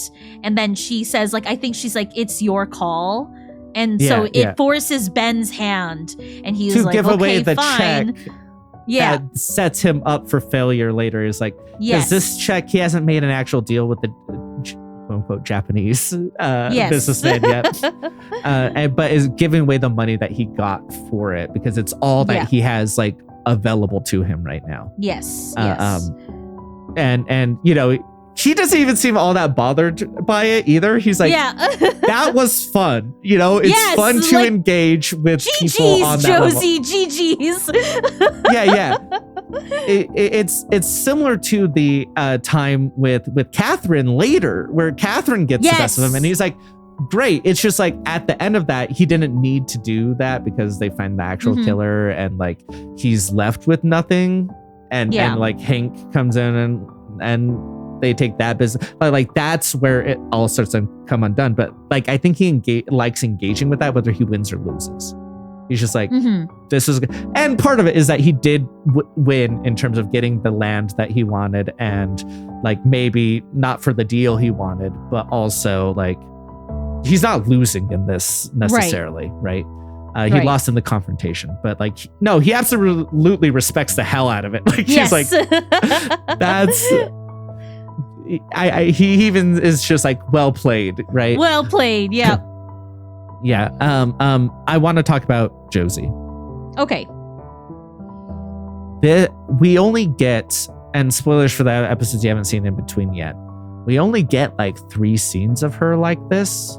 Maybe like we get like, oh, that she's a manipulator and stuff, but like she is on the back foot so constantly, where like even now where she's quote unquote winning, she's on the back foot with Jonathan and the other guy, but like they treat her like this horrible villain rather than like, if they're gonna treat her like the femme fatale that she was supposed to be, she should be winning until she doesn't.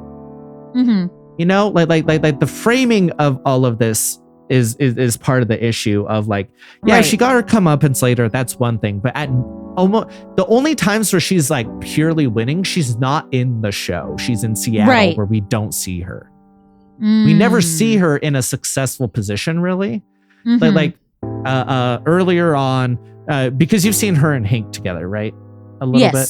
You've seen that part. Okay, cool. So like from the point that we see that she is a little bit of a villain, like we have Hank trying to blackmail her. And then while Jonathan does go take care of Hank, she's back and she's defeated Catherine. She's working with Ben and looks like she's successful. She's not in the show, and when she has Jonathan and what's his face threatening her, and we never see her up top. And like something that people talk about is like villains are at their most relatable when they're losing, right? And so if we only ever see her losing and as a damsel in distress, it's hard to make her a femme fatale. Right. She constantly needs help from other people in order to survive. She's always on the back foot. She's always losing. And then they're trying to convince us she's this like manipulator femme fatale. And it's like, we need more of that as a whole. And I understand why logistically they couldn't do this, because she was trying to get a movie role and she got the movie role and had, was like in and out of the show. I get that. But if you're going to have the scenes of like her comeuppance, or we're going to treat her like, we need to have her winning for a period of time and fully seeing her be like femme fatale winner, Yes. Excuse me. So like, it really bugs me because like we could have had this. Right. Okay. Yeah. I talked about it in like the all the older episodes. Like I'm like, when does Josie get a one up? Like like Catherine is like I love Catherine as a character, but she's always it seems like she's always punching down on Josie. Right, when does Josie get her moment? When does she come in? When blah blah blah blah blah. And so like it's such a shame because like I love this of Josie. Like this is such good characterization of like, oh, this is what Catherine's afraid of. Like I wanted more of that. Like Catherine needed an op, and I don't feel like Catherine really got one, and so it's just like it's a shame. It really is a shame because I do like Josie as a character a lot, and this kind of solidified that like, oh yeah, like that's there. Right. Yeah, so that's I love this scene. It sucks as a problem for the entire plot line. Yeah. Alrighty. Anything else to say about that scene? No, I think I'm good. All right. So Leo has a party. I love this so much. It's so funny because like they throw this party for Leo and they just put a kazoo in his mouth, and so just as he breathes, there's just this like kazoo sound. Oh my gosh. It's so funny. And there's also a great line from Bobby where he's like, hey, sorry, Leo. Like they said you needed familiar stimulus, so we thought kazoos. Which is very funny. But yeah, so this entire scene is just them highlighting all the evils that Leo has done of like beating his wife with a sock, trying to kill her. And then they're like making out and being hot in front of him. And as they're doing it, Shelly sees him kind of move to look a little bit more and panics. And then one of the funniest parts of the scene, like it's so good. They bring out a cake in front of him and they're like, hey, there you go, bud. And he falls face forward into the cake as like commitment to acting. Like it's so good. like Eric DeRay, like absolutely killing in this scene by doing nothing. And Bobby is like walking away and she's like, Bobby! And so he comes and pulls him up by his ponytail. Which as someone with long hair and frequently wears a ponytail, like I'm like, ugh! Just really funny scene. You want to talk about this, I think, from a different angle than anyone who's ever watched this show wants to talk about it. So I will let you have the floor. I feel so fucking bad for Leo, dude. Like, holy shit. Like, we've talked about it in a previous episode of like, there is commentary here of how disabled people are treated in society and how they're kind of pushed aside, and this just highlights it on like a whole other level of like, holy fucking shit, yeah, Bobby, we're just using you. And like, I get it that Leo was an abusive, dickish, non-redeemable asshole abuser. I get it, but oh my god, the fact that I came at it from the other direction and now I'm like, oh no, that's my boy. Like, that's my boy. He's getting abused so badly here. I know, because like, all you saw initially was him being abused by Wyndham Earl. Yes, and you just, exactly. And then you kind of got little tidbits, but they'd be like single episodes. Like the amount of time he's abused in the course of the series over when he's the abuser is actually very small. It's way weighted small. On the other side. But like, if you saw those initial parts first, you'd be like, oh, he's irredeemable. Like, he's horrible. Yeah. No, 100%. I get you. Yeah. And like, this especially comes off of like, in season 3, there's that one scene with Audrey's brother. Yes, and Johnny. Him being disabled. Yes. And that whole scene, I'm not going to repeat it. You got to watch other Twin Peaking episodes to know what we're talking about. But like, we talked about like the how disabled people are treated in society and how they're casted aside constantly. And so it's interesting to see the juxtaposition of Johnny and it's fine if it's Leo because he's an asshole. Like, oh, this is played for ha-ha comedy because Leo is an abusive asshole. And like, I get it. I get narratively why this exists because, and I do think that if it was from the original direction, the right way of watching the show, I think I would have the same opinion as everyone else. But because it's from the other direction, I'm like, man, why are they so mean to like disabled people in this show? Like, that's so cruel. Like, Leo clearly still loves Shelley, as shown by that one episode with Wyndham Earl where he says Shelley's name while he's kidnapped, and it's just like, man, like, that's my boy. Like, and then his head fell in the cake, and I was like, oh man, like, that's my boy. Like, no.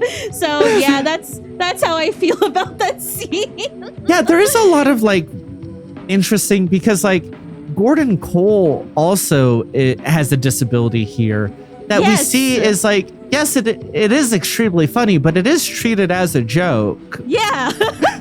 And like even like, I think in the scene right after this, that like they highlight it as a joke of like, let's talk privately in the sheriff's office, and then they go and talk in the sheriff's office, and they like highlight that like they're not being private and that they can hear everything, and like it is that same type of beat, like Gordon can't do his job properly because of his disabilities, it seems like, and it's like as an introduction to him, like we know eventually that's not why he can't do his job properly. Right. Yeah, he has other issues that stop him from doing his job properly. It's not the hearing disability. But like we see later that no, he can do 9/10 of his job properly, even with the disability, and it's not necessarily that part that weighs it down, you know. But as an introduction and as a through line, you also highlighted the previous episode, and I kind of forgot because at the time I really wanted to talk about a thing, knowing that these two were side by side, which I thought was interesting, right? And that's that. We in both episodes we get to see how Ben reacts to his children being in dangerous situations and how he's changed that way. Because like in the season 3 episode 10, when that happens, and Sylvia's robbed, and we find out that they are still together and are going to get divorced, even if they're living separate or whatever, right? And he finds out he's been robbed by his grandson. The first thing he does is ask about Johnny, and the first thing he does is make sure that, you know, his son's okay. While in juxtaposition to this episode where he's like worried about the money first, and we see how his priorities change as an echo forward to backwards. And I wanted to highlight that and forgot to. until you brought up that was the previous one, because we haven't watched an episode in like 3 weeks. So fair enough. I forgot to bring that up. But I think it's really interesting that these haven't ended up where they are, because it's such an interesting character arc between the two of like seeing that, you know? Yes. Yeah, for sure. Okay, cool. Yeah. I get you. I think it's still funny, but I kind of treat that as like part of like the way that Twin Peaks is propaganda. You know, like in terms of like, okay, it's a thing like that sucks. And also, you know, like Twin Peaks is a very good show. It sucks that it, has this idealized version of the FBI and has this idealized, though, to be fair, that does fall apart throughout the show. But you know, but like, particularly with the original run, but like, it's just, for me, one of those things of like, that sucks. You're absolutely right that the disability representation is not great in the show. They definitely do it better in season 3, where the horrible thing happens and it feels like we're supposed to feel the badness of it, you know? But like, yeah, it for me, it's like, this is funny. It's similar to like the Nadine Mike thing, where it's like, if you look at it realistically, that sucks. Right. And is bad. But it is funny. Yes. In a fictional media sense, it is funny. That's how I treat this scene. In a fictional media sense, I think this is very funny. Okay, we get Gordon and Coop. I felt very emotional about this. You see Gordon sitting there, and he notices Coop even with his hearing out before he can see, or like before he's acknowledged. And Coop also walks in and then like snaps and points at him before looking, and is like, Gordon Cole, Coop, and like they just knew that they were in the same building together, like without seeing or like having a way to know, you know what I mean? Like it's just they have a special connection. Yeah, they're homies. It's so sweet, and they like come together, and the regular conversation is fine and funny, but he's like talking like, this is where the line is of like, he's worried about Coop, and he's like, you remind me of a small Mexican chihuahua, which I've never heard chihuahua pronounced that way in my life. It's so funny. And then he's like, hey, let's go to the sheriff's office. And he's like, I think we should go to the sheriff's office. They're very good. So they go over and talk. Gordon is worried that this is like Pittsburgh, which we know is where Wyndham Earl flipped on them and, killed his wife, and Coop got injured during that. So, and he's like, outside of me getting shot, there's no difference. or like outside of me getting shot, there's no similarities. And it's like, I think that's a big similarity already. Yeah. But that's just me. Yeah. And so they have a little back and forth about the case and the reveal that they got something sent to headquarters. We're getting the Wyndham Earl storyline. Imagine how cool this would be if you didn't know how fucked like the Wyndham Earl shit was. Imagine not knowing who he was and then getting this and be like, ooh, his old partner Wyndham who's Earl, flipped. Yeah. Ooh. In retrospect, you just like, I don't want to rag on the actor. Yeah. But like, boy. Yeah. Yeah. Yeah. But yeah, you can already see that they're planning they're already setting up the next leg of the show. Yes. Which they then don't even do. They pivot to a different storyline for like 3 or 4 episodes and then go back to it. It's so fucking weird what they've decided to do with the show after Maddie's murder. Like, it's so fucking weird. I don't understand it. Yeah. Anything about this scene between them and then Truman also being involved a little bit later? Anything about this scene that you want to highlight? No, I think what I say about the Wyndham Earl storyline happened already. So okay. Yeah. Good job, Gordon. Yep. Here's where we get the Ben and Leland scene that we had talked about a little bit earlier, where Ben, having given away the $5 million from the Japanese investors, is wondering how to play this since he already signed a contract with the Icelanders. And so he brings in Leland, but he's not sure Leland's up to the task. I think there's a lot going on in this scene. Leland promises that he's up to the task and can do it. Does seem like his brain's kind of just out there, but is on top of it when finally asked about what to do. I'll let you have first crack at this scene before I talk about it.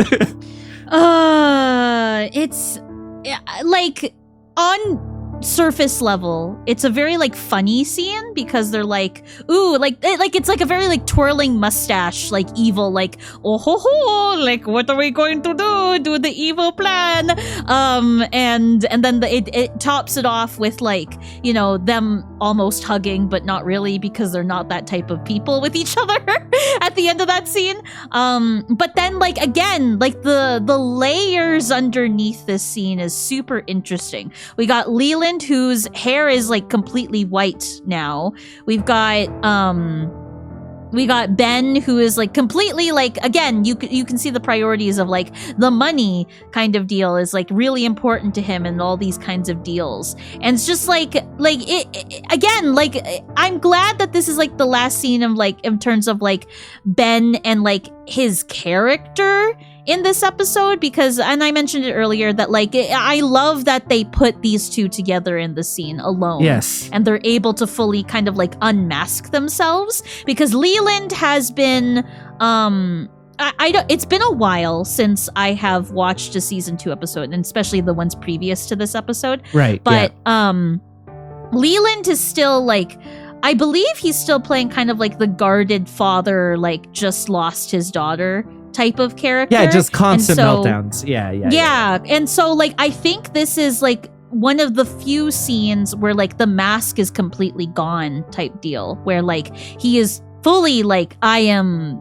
evil businessman type deal. And so getting to see that in juxtaposition to Ben on the other side is very, I don't know, it's interesting. I really like the layers in this scene, and like knowing where it goes and knowing what has happened already is just like, oh, like this is actually really cool to see these two together in a scene. So yes, and not just like, because previously all we've gotten is like when they're in a scene together, it is Ben being fed up with Leland and not doing his work properly and stuff. And so it kind of leaves this question of like, how much does Leland know and is involved with the Ben stuff? And like, this is where we get the confirmation of like, oh, he may have lost his daughter and been going through these meltdowns, but like he was involved with a lot of this stuff. He was doing a lot of like, yeah, maybe like, you know, white collar crime or like, you know, whatever he's doing here is like kind of whatever, but it's still not like it shows a sign that like, oh, Leland wasn't like just like the lawyer in terms of like writing up the contracts for everybody to sign and just, you know, like that kind of lawyer. He was like involved with the shadier side of shit. Where we kind of like get that confirmation here. But like that's actually what I kind of want to talk about with it is like, first of all, like I think it's a great encapsulation of like these two different like men who are like enwrapped in like toxic masculinity, which is how it ends out, is like they kind of like aren't going for the hug because that would be gay. Right, but like that is kind of the vibe of like, oh, it's these people conforming to a type, right, and being, and it's bad. It's a bad thing that they're all doing. And another thing to highlight here retroactively is like, yeah, it looks like Leland's distracted and he like pulls a little fur from the fox or whatever. We know later from episode 8, Drive with the Dead Girl, that like that's how they place Maddie having been to Ben's office, is that fur that he just pulled from that fox, right? And so like like at the time you're just kind of like, oh, ha, ha, ha, ha, and you may not even pick up on it in a couple of episodes, but like that's what he's distracted by. He's already thinking, oh, I'm going to murder Maddie. I'm going to, you know, I don't think he necessarily has the catalyst yet. We'll talk about that, but he's already formulating that kind of plan. He's already like formulating, oh, how do I get Ben to like take a fall here, is what he's doing when he's distracted, which is why he pulls that fur, you know, which I find extremely interesting, in addition to like him like talking about like the business side of how to like double play the all these different business things, and like it is a great scene between the two. Like they have such good chemistry as well. Yes. You know, it's also really good to just see Leland before he has to act like a cartoon villain. Right. He gets to act like an actual regular villain here, rather than like the cartoon villain that we see in episode 8. Like, yeah. So great scene. Really, really enjoy it. Just wanted to highlight the fur thing, and like the way that like it's portraying these two different types of like, or similar types, but like conforming to a form of these men. And like you brought up I think the important bit that like, I think it's paving the way for the Leland reveal that he is a monster. Yes. Because like everything up till this point, we're just like, oh, he's a grieving father. And so then we get this scene where it's like, oh, he's at least to a degree like, a piece of shit. Yeah. Yes, exactly. Right? Yeah. But like at the very minimum, you are still a piece of shit, even if something horrible happened to you. Yes. You know?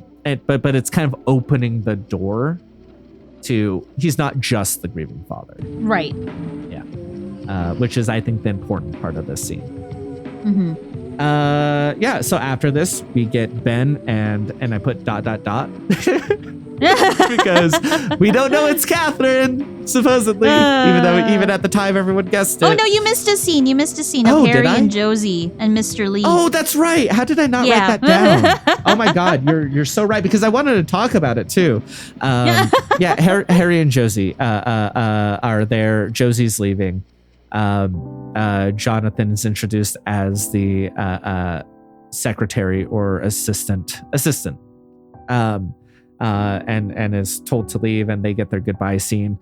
This is what eventually clues both Pete and Harry into something more and bad going on with Josie, is that she was introduced him as the cousin to Pete and as the assistant to Harry, which I think is a very sloppy lie, but is probably on purpose. Like, if we're talking manipulation, that is the type of lie you leave behind, so that way when you eventually kill Asian Man 2 exclamation marks, you get to come back and be like, he was trying to take me away. I think it's a manipulation thing. I don't think it's necessarily an actually sloppy lie. Okay, anything you wanted to talk about in this scene in particular? My man Harry. That's it. Just my man Harry. I'm so yeah, I don't know. Like, I feel bad for him, but also like I remember that scene where Catherine and Harry are talking about Josie after she passed, and he's just like, she was so beautiful, and Catherine's like sick of him, where it's like, she was so much more than that. Like I don't like her, but she was more than just pretty. Like, but, like I, you know, and I think about that and what their relationship was, and I'm just like, I think that Harry was good for Josie. But I don't necessarily think that like Josie was good for Harry. Yeah. Well, I mean, obviously Josie wasn't good for Harry, but I think more in terms of like, I don't think it was good for him in terms of like, not just, oh, she's manipulating him, but like, that's not like a good relation. Like if all you can think about your partner after she dies like that is, but she was so beautiful, like, shut the fuck up, dude. Like, retroactively, I really don't like, I think that they're great together in terms of sexual chemistry, but like, I'm like, how can you say you love this woman when after she passes, the only thing you can say is that she's beautiful? Like, and maybe part of that is because he, by that point, he didn't realize, like, or like he knows that he didn't know her, but like, even Catherine was just like, dude, bruh. Yeah, you know, like, so I'm a little less sympathetic towards Harry in this scene, where I'm like, if you'd just not try to fuck her all the time and talk to her, maybe you would have realized that there was more going on with her. You know, but there is a line I do want to highlight here that I actually fully believe in. And like, I do believe that Josie loved Harry, but I think part of that is like, And this is where I always called you and could be anything you wanted me to be. And he doesn't catch that. But I think that she liked who she pretended to be with him and wanted to be that person. Yeah. And sometimes that is the path to being a better person, or like becoming a person that you like, is pretending to be that person, and or like, you know, seeing that reflected back at you through somebody else, and then wanting to live up to that. And I fully do believe that from Josie here is like that is the important part for her of the relationship of like, I think that that's why she loves Harry, is because like the way she saw herself with him and who she changed to be what he wanted her to be, was somebody that she liked. So I want to highlight that, but like ultimately it's a letdown. Okay. We get Ben and not Catherine. And this sucks. I'm trying to rush through it because we're in the deadline of deadlines part. Yep. So basically, Ben and not Catherine are talking about how Ben has Catherine's money, but has nothing to show for it, and he's trying to delay it. And then Leland starts singing. But in the meantime, he's like, yeah, there's a fire. We have to do, you know, land checks and stuff. And oh my God, this slide. Like, I can't tell if I love this slide because of how bad it is, especially in retrospect, or if I hate it because it's horrible and disrespectful and like just absolutely horrible. It's just so horrible that I'm not sure if I do you know what I mean? Like it's so bad. You're just like I can't. Oh my God. I love it on a meta level that I don't think it exists in the show of like this is so bad. I said it in the reaction part of the episode. Also, feel free to cut this out. We have a little bit more time. We've got time. Yeah. Okay. Cool. I said it in the reaction part of the episode.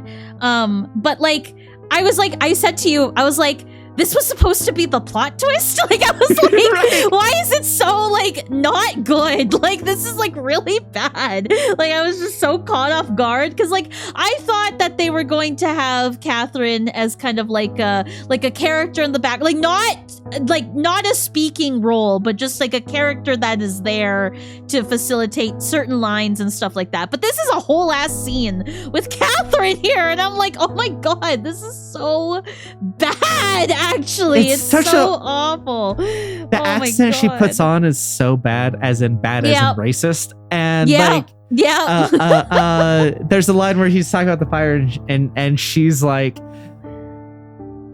I know about fire. My family was at Nagasaki, which is the line where I'm like, it's so batshit. It's so batshit. Like that's why I love it, but that's like a meta level of like, it's not like it should not be in the show. It is such a big, horrible choice that I'm just like, I as a personal level separate, like I shouldn't be in the show. It's horrible. And also like holy, like it's this holy shit. Like, how can you write that? Like,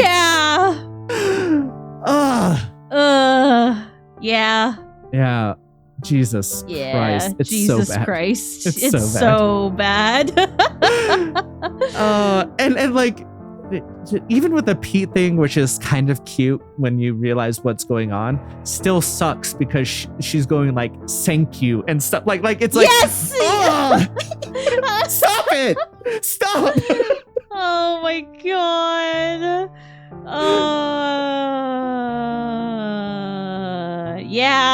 Like just have her cross dress. Like she didn't need to be from Japan. Like why was that your thing? Oh my God. It's so bad.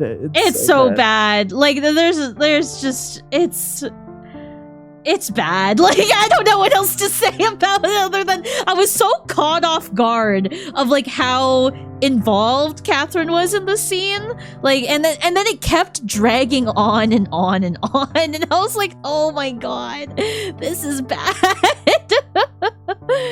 Oh boy. Anyway, meanwhile, Leland is singing up there, and Ben goes to join, which this is very funny because, like, as he's singing, they do finally kind of hug there and get real close singing. And, like, you know, Richard Beymer, Ben, musical star, like, was in West Side Story, like the movie version of it, where as a lead, like a singer and stuff, and he's just like trying his best to not be good at singing and to not like kind of say the words like as if he's not involved. It's so funny.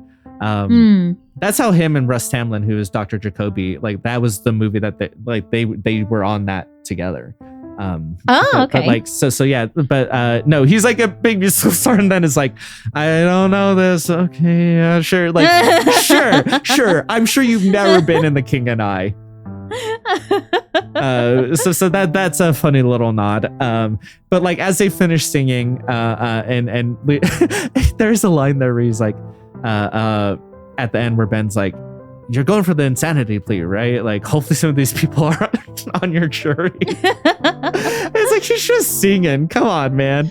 But like, as they're finishing it, Pete turns around. He's just so perfect here. It's like a full, like, dramatic turn. He's like, the King and I. Like, I love Pete so much.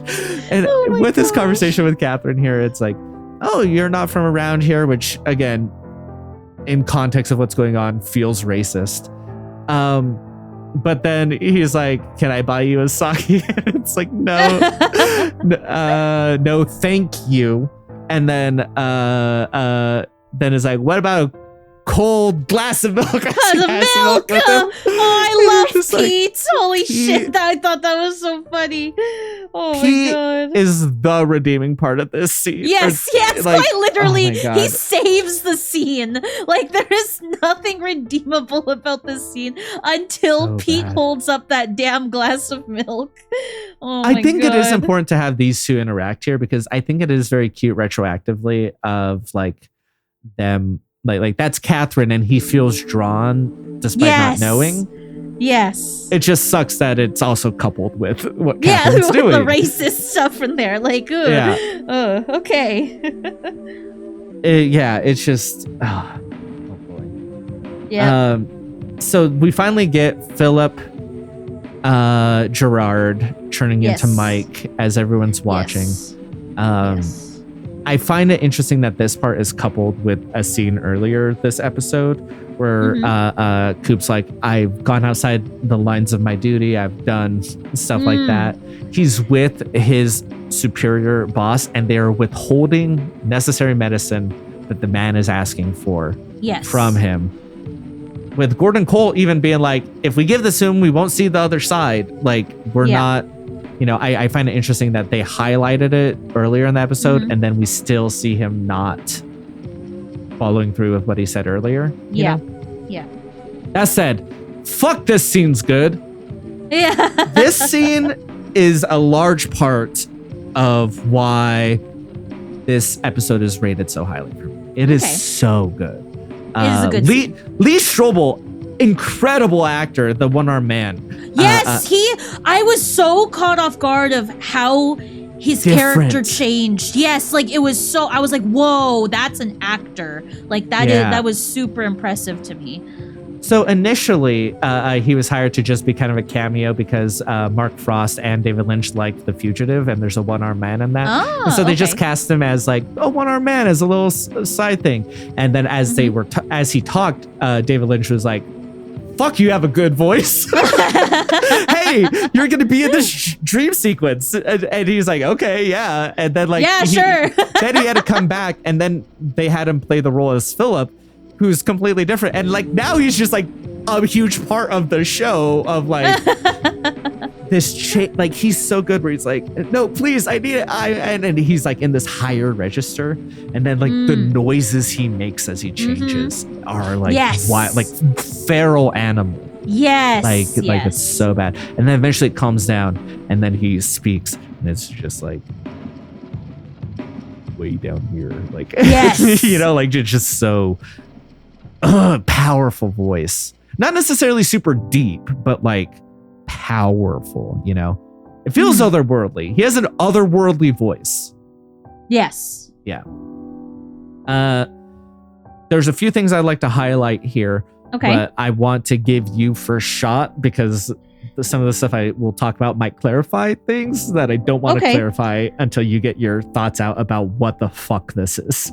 Yeah, I enjoy a good, like, really well done, like, explanation, and like not a lot of questions were answered, but I always was like, who is the one-armed man? Like there's just been a lot of like I've accepted things for as they are until I get the information otherwise. And so this scene was very much like, oh, okay, here's an explanation for like the one-armed man, for example. Why they had him go in and smell Ben to see if like he was evil. Yeah. Exactly. I was like, oh, like when that first happened, I was like, okay, I guess. Like, sure. There must be something in the show that led to this. Yeah, exactly. So I'm glad just overall the scene was very clarifying for me of like, okay. I liked hearing the stop Bob. Like this, you were here to stop Bob. This is his true face. And then he said, if you can see it, the gifted and the damned. And I was like, okay. And he barrels the camera during the damned. He's like, the gifted looking at Coop and the damned, us watching. Yes. So good. I loved that. Yeah. We touched upon it already. I really love the actor of the one-armed man. So talented. I was like, wow. Because like when he's come up, I've just been like, okay, like that's a crazy guy. Like whatever. But like this was like, whoa, like, okay, I'm so glad that like I get this explanation with such good, because it could easily be played as like cheesy, you know? Yes. It could easily be played as like very like, oh, silly haha, because there has been a couple like silly haha moments in this episode. And so I'm glad that the actor plays into like the very much like, no, this is like serious business shit. Like we're like in like this is like you need to lock in type deal. And again, like you brought it up, the directing of this scene is so good. Like as he's talking about this type of thing, we get the camera low and he's like above it, like as he's talking about the thing. We get the cuts back and forth as they say the same poem, Coop and him, leading to the fire walk with me. And that's very powerful. And then like there's just so much in here. And I, again, talking about stuff of like what he's revealing to them, I think like revealing he's an inhabiting spirit, that tells us what he is, but not what he is. If that makes sense. That's the kind of like level of information I want. But like when he talks about Bob being his familiar, I think that's very interesting because like there's other points where he gets words kind of weird. And so like a reading of this that I have that I really like is that like when he says he's his familiar, I don't think it means like in terms of a magical, my familiar, I was in charge of him, but my familiar as in we are of a kind. Yes. Because like we've gotten a couple things where like when they speak across this thing, we don't necessarily get good information because it feels like it's being translated 1,000 times. Or like there's only some information they can tell, right? So like it's similar to like when I say translated 1,000 times, it's like as if you put a sentence through a bunch of different translators and then came back and we're like, this is what they are trying to communicate. It can get weird, and that's how I kind of read some of these lines of like, you know, the he's my familiar. I don't read that as in like, oh, he's like a thing I've was in control of or sent out. I read it as he is my familiar, as in I know him and we are of a kind. Right. And like that he talks about how like they used to work together, but then he saw the face of God and took off his arm and now wants to stop Bob. Which is very interesting. I have some theories that I can't get to until the very end of the show. Okay. About what that means. Okay. But it's only theories. Things I do want to highlight here, though, is that he specifically talks about how Bob feeds off of fear and pleasure. Yes, I did note that. Yes. And I really want to highlight that because some people are like, he feeds off of pain and suffering and say that because of other lines, but specifically who feeds off of pain and suffering is Mike. Spoilers for a thing that you have no context for. But like some people are like, oh, these spirits, they all feed off the same thing. And it's like very explicitly, that's not true here. Very explicitly, grandma wants no creamed corn. Very explicitly, Bob feeds off of a different thing. Like it just frustrates me to no end when I see people in podcasts or the reactions and stuff be like, oh, so they all feed off the same or this, and it's like very explicitly no. Very explicitly right here. No. Actually, no. I know, and it makes me feel like an asshole, but I'm like, they directly say that. But like, again, it is weird though here when he says that, because then he then says they are his children. Yes. Is the following line. It's fucking weird. Yeah, I love it. It is weird. Yeah. This is my excuse, personally. Okay. For episode 8. Okay.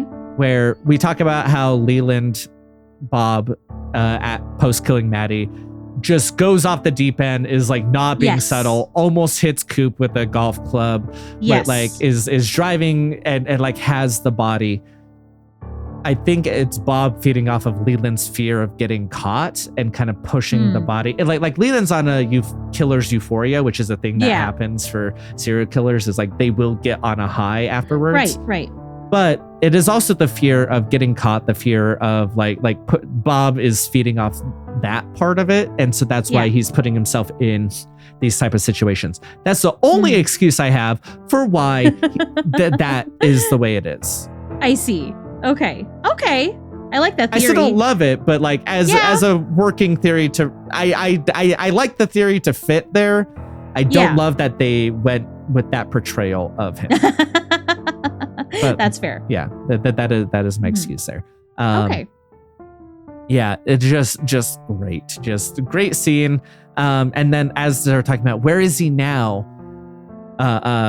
And he kind of gives these hints of like a house made of wood with travelers stopping by every night. And it takes just long enough. I'm not the first person to make this observation. It's been a couple different podcasts, but I do agree with it. That like, it takes just long enough for Coop to go the Great Northern to give the audience time to solve it. The audience time to say. I literally thought the Great Northern as Coop was saying the Great Northern. Yeah. Like it's so like I was like whoa, like I was like wow, that is really well done. I really liked that a lot. Yes.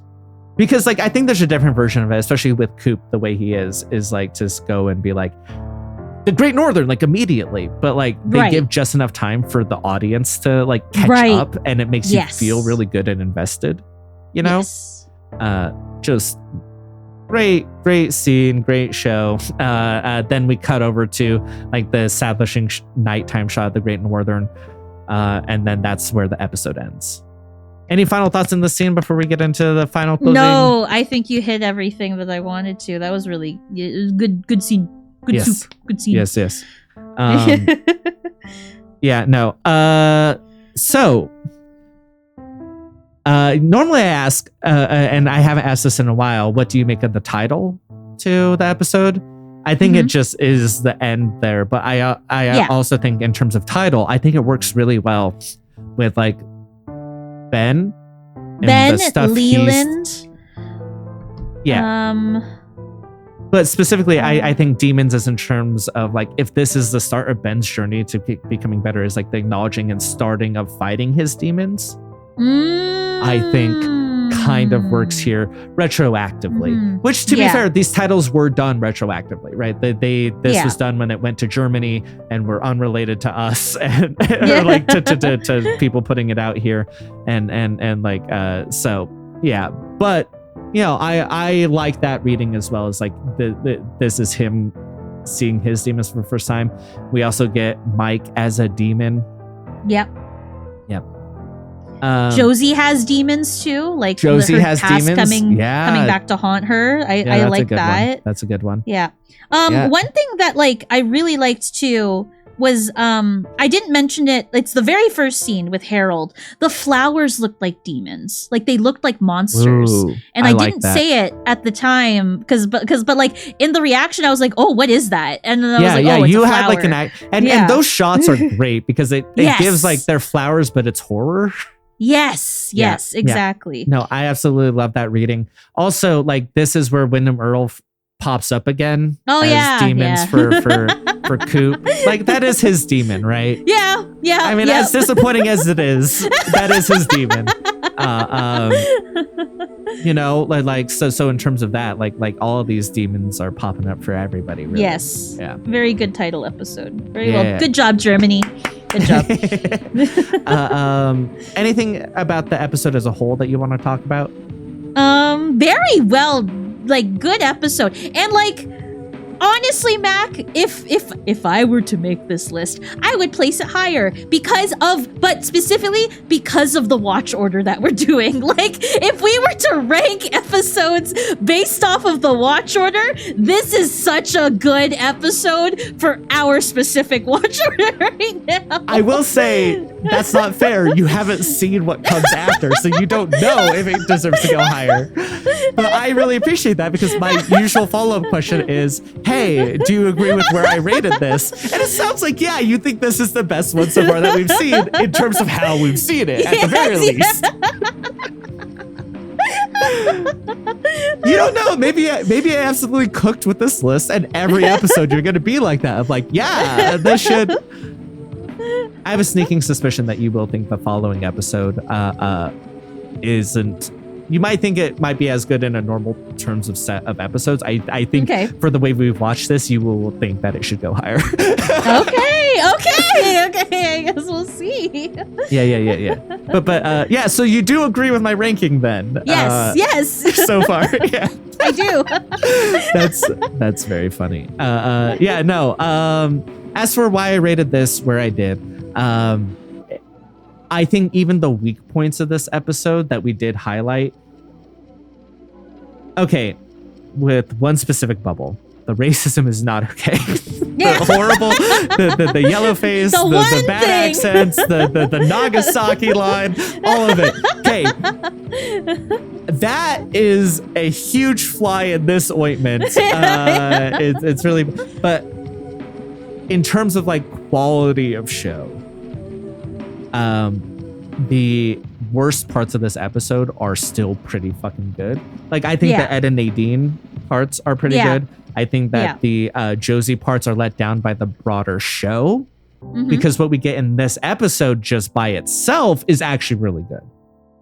It's just like it's kind of let down by the broader plot line, you know. That's fair. So like everything of this episode is just functioning at a really high level. Yeah. And then like the really great parts, like Philip Gerard turning into Mike, the scene with Audrey and Ben and Coop, like all of that is just like home runs, you know, like it's just, it's so good. We barely get any Donna, Maddie, and James all together. Right. Usually they're acting against people who are can at least soften the worst parts of the acting from Donna and James. You know, Donna with Harry makes it more okay because it really puts into frame her. It makes her a teenager. Yeah. You know, where you're like, oh, the wooden, like the bad character stuff, like it's like, okay, because she's with Harry, it now frames that in a different way that is a lot more palatable to me. James gets to act against Cheryl Lee without Donna there, and so that makes him better, you know. So like even those kind of like normal parts that I don't like are softened quite a bit in this episode. Yeah. So yeah, that's why I rate it where I do. Yeah, good. Yeah. Hey, what do you think Twin Peaks is about if we just bundle the last 4 or 5? Our inner demons. Demons everywhere. Demons everywhere, Mac. That's it. That's what I think Twin Peaks is about. You know, I don't fully disagree with that, because the last 3 episodes were season 3, episode 12, episode 9, and episode 10, and then this one. And so like, you know, there's a whole lot of like interpersonal demons of like good people struggling against their worst natures. Like episode 12 is where we get Audrey back and you know, that's whatever, but like that's also the episode where we get Gordon Cole distracted by his hot French woman. That's where we get within that window of time we get Albert dating the coroner. Within that window of time we get Diane acting weird. We, you know, like a lot of good people fighting against their better or like their worst sides of themselves. Yeah. Yeah. And on the flip side of that, if we only look at it in the order that we watch it of the last 4 episodes or so, we get to see Ben being a good person, then see how he used to be in a flashback. Right. And like how that echoes how he's changed, but the stuff he's still struggling with as far as all of that goes. You know? Right. So yeah, no, I actually really like that reading. I know it was kind of as a joke about this, but like, no, that's actually really a good reading. Yay! Yay! Yeah, so only a couple questions here. We're only missing 1 episode. How do you think how do you think it's portrayed in terms of Maddie's death? Ugh. Because that's the only big gap. Oh man, that's gonna be next. So sad to watch. I'm wondering how explicit they're going to make it. That's my concern. Is like it was ABC. Like it was ABC. Oh, okay, it was ABC. Okay, but like it's ABC, like regular network TV. Okay, if that helps. Okay, that does help a little bit. It's so I love Maddie. Like that's gonna hit hard. I feel like, I'm not excited to watch that, but I guess we'll see what happens. So. Yeah, well, I think that's the big question is like, how do you think that happens? Like, obviously we know Leland does it, but how do you think that ends up happening and how explicit do you think it gets? Or like, you know, or is it one of those things of like, oh, we see him and then it cuts away and then the reveal is the following episode? I do think the reveal is that following episode with like the... Like okay, in the what is it? The bar with like all the bad people are in the bar, and then it's like that's 2 episodes later because the following episode is Drive later? With a Dead Girl, where we see Leland golfing in his bedroom or in the living room, and then with Maddie in the trunk, in the golf bag, man, that's tough. I'm wondering. The thing is like, it's hard for me to guess because I still don't know how Laura died. Like, I don't know what the sequence of events are. I can guess, but I'm still not 100% sure how that happened. And so I can't really pinpoint what would happen to Maddie because like, is it when she's like, is it Leland taking her to like the bus stop or something and then he kills her there? Is it in broad daylight? Like, I don't know what that series of events is. I can't even put a finger on, like, I can't conceptualize what that's going to be like. So yeah. Okay. Yeah. What do you think happens in the next episode we watch? Because this is one of the weird gaps that you do have. Let me see. Next episode. Oh, okay.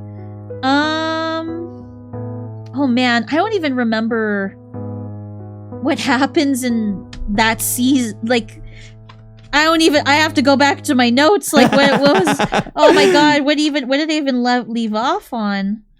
That would have been a while ago, 37. Yeah. Oh crap. That does help. Oh my god. So many notes, Mac. So many notes. Oh, here. Okay, I found it. Okay. I want to see more of like the plot line between Catherine, Ben, the Iceland people. Like, I want to see more of that plot line. I imagine that I'm going to get more Leo. And then more of Audrey and her doing her escapades into the casino. And then it ends off, not to spoil too much of like what episode we're going to watch next, but it ends off on Dr. Jacoby's plot point with Maddie. And so I'm wondering where that will go. So I guess we'll see. Alrighty. That's a cliffhanger. That episode that precedes the next episode that we watch is a cliffhanger episode.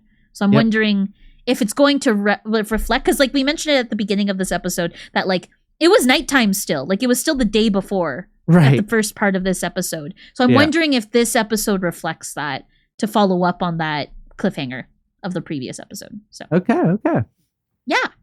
Yep. I think that should do it. I don't think I have any other questions or things I usually say here.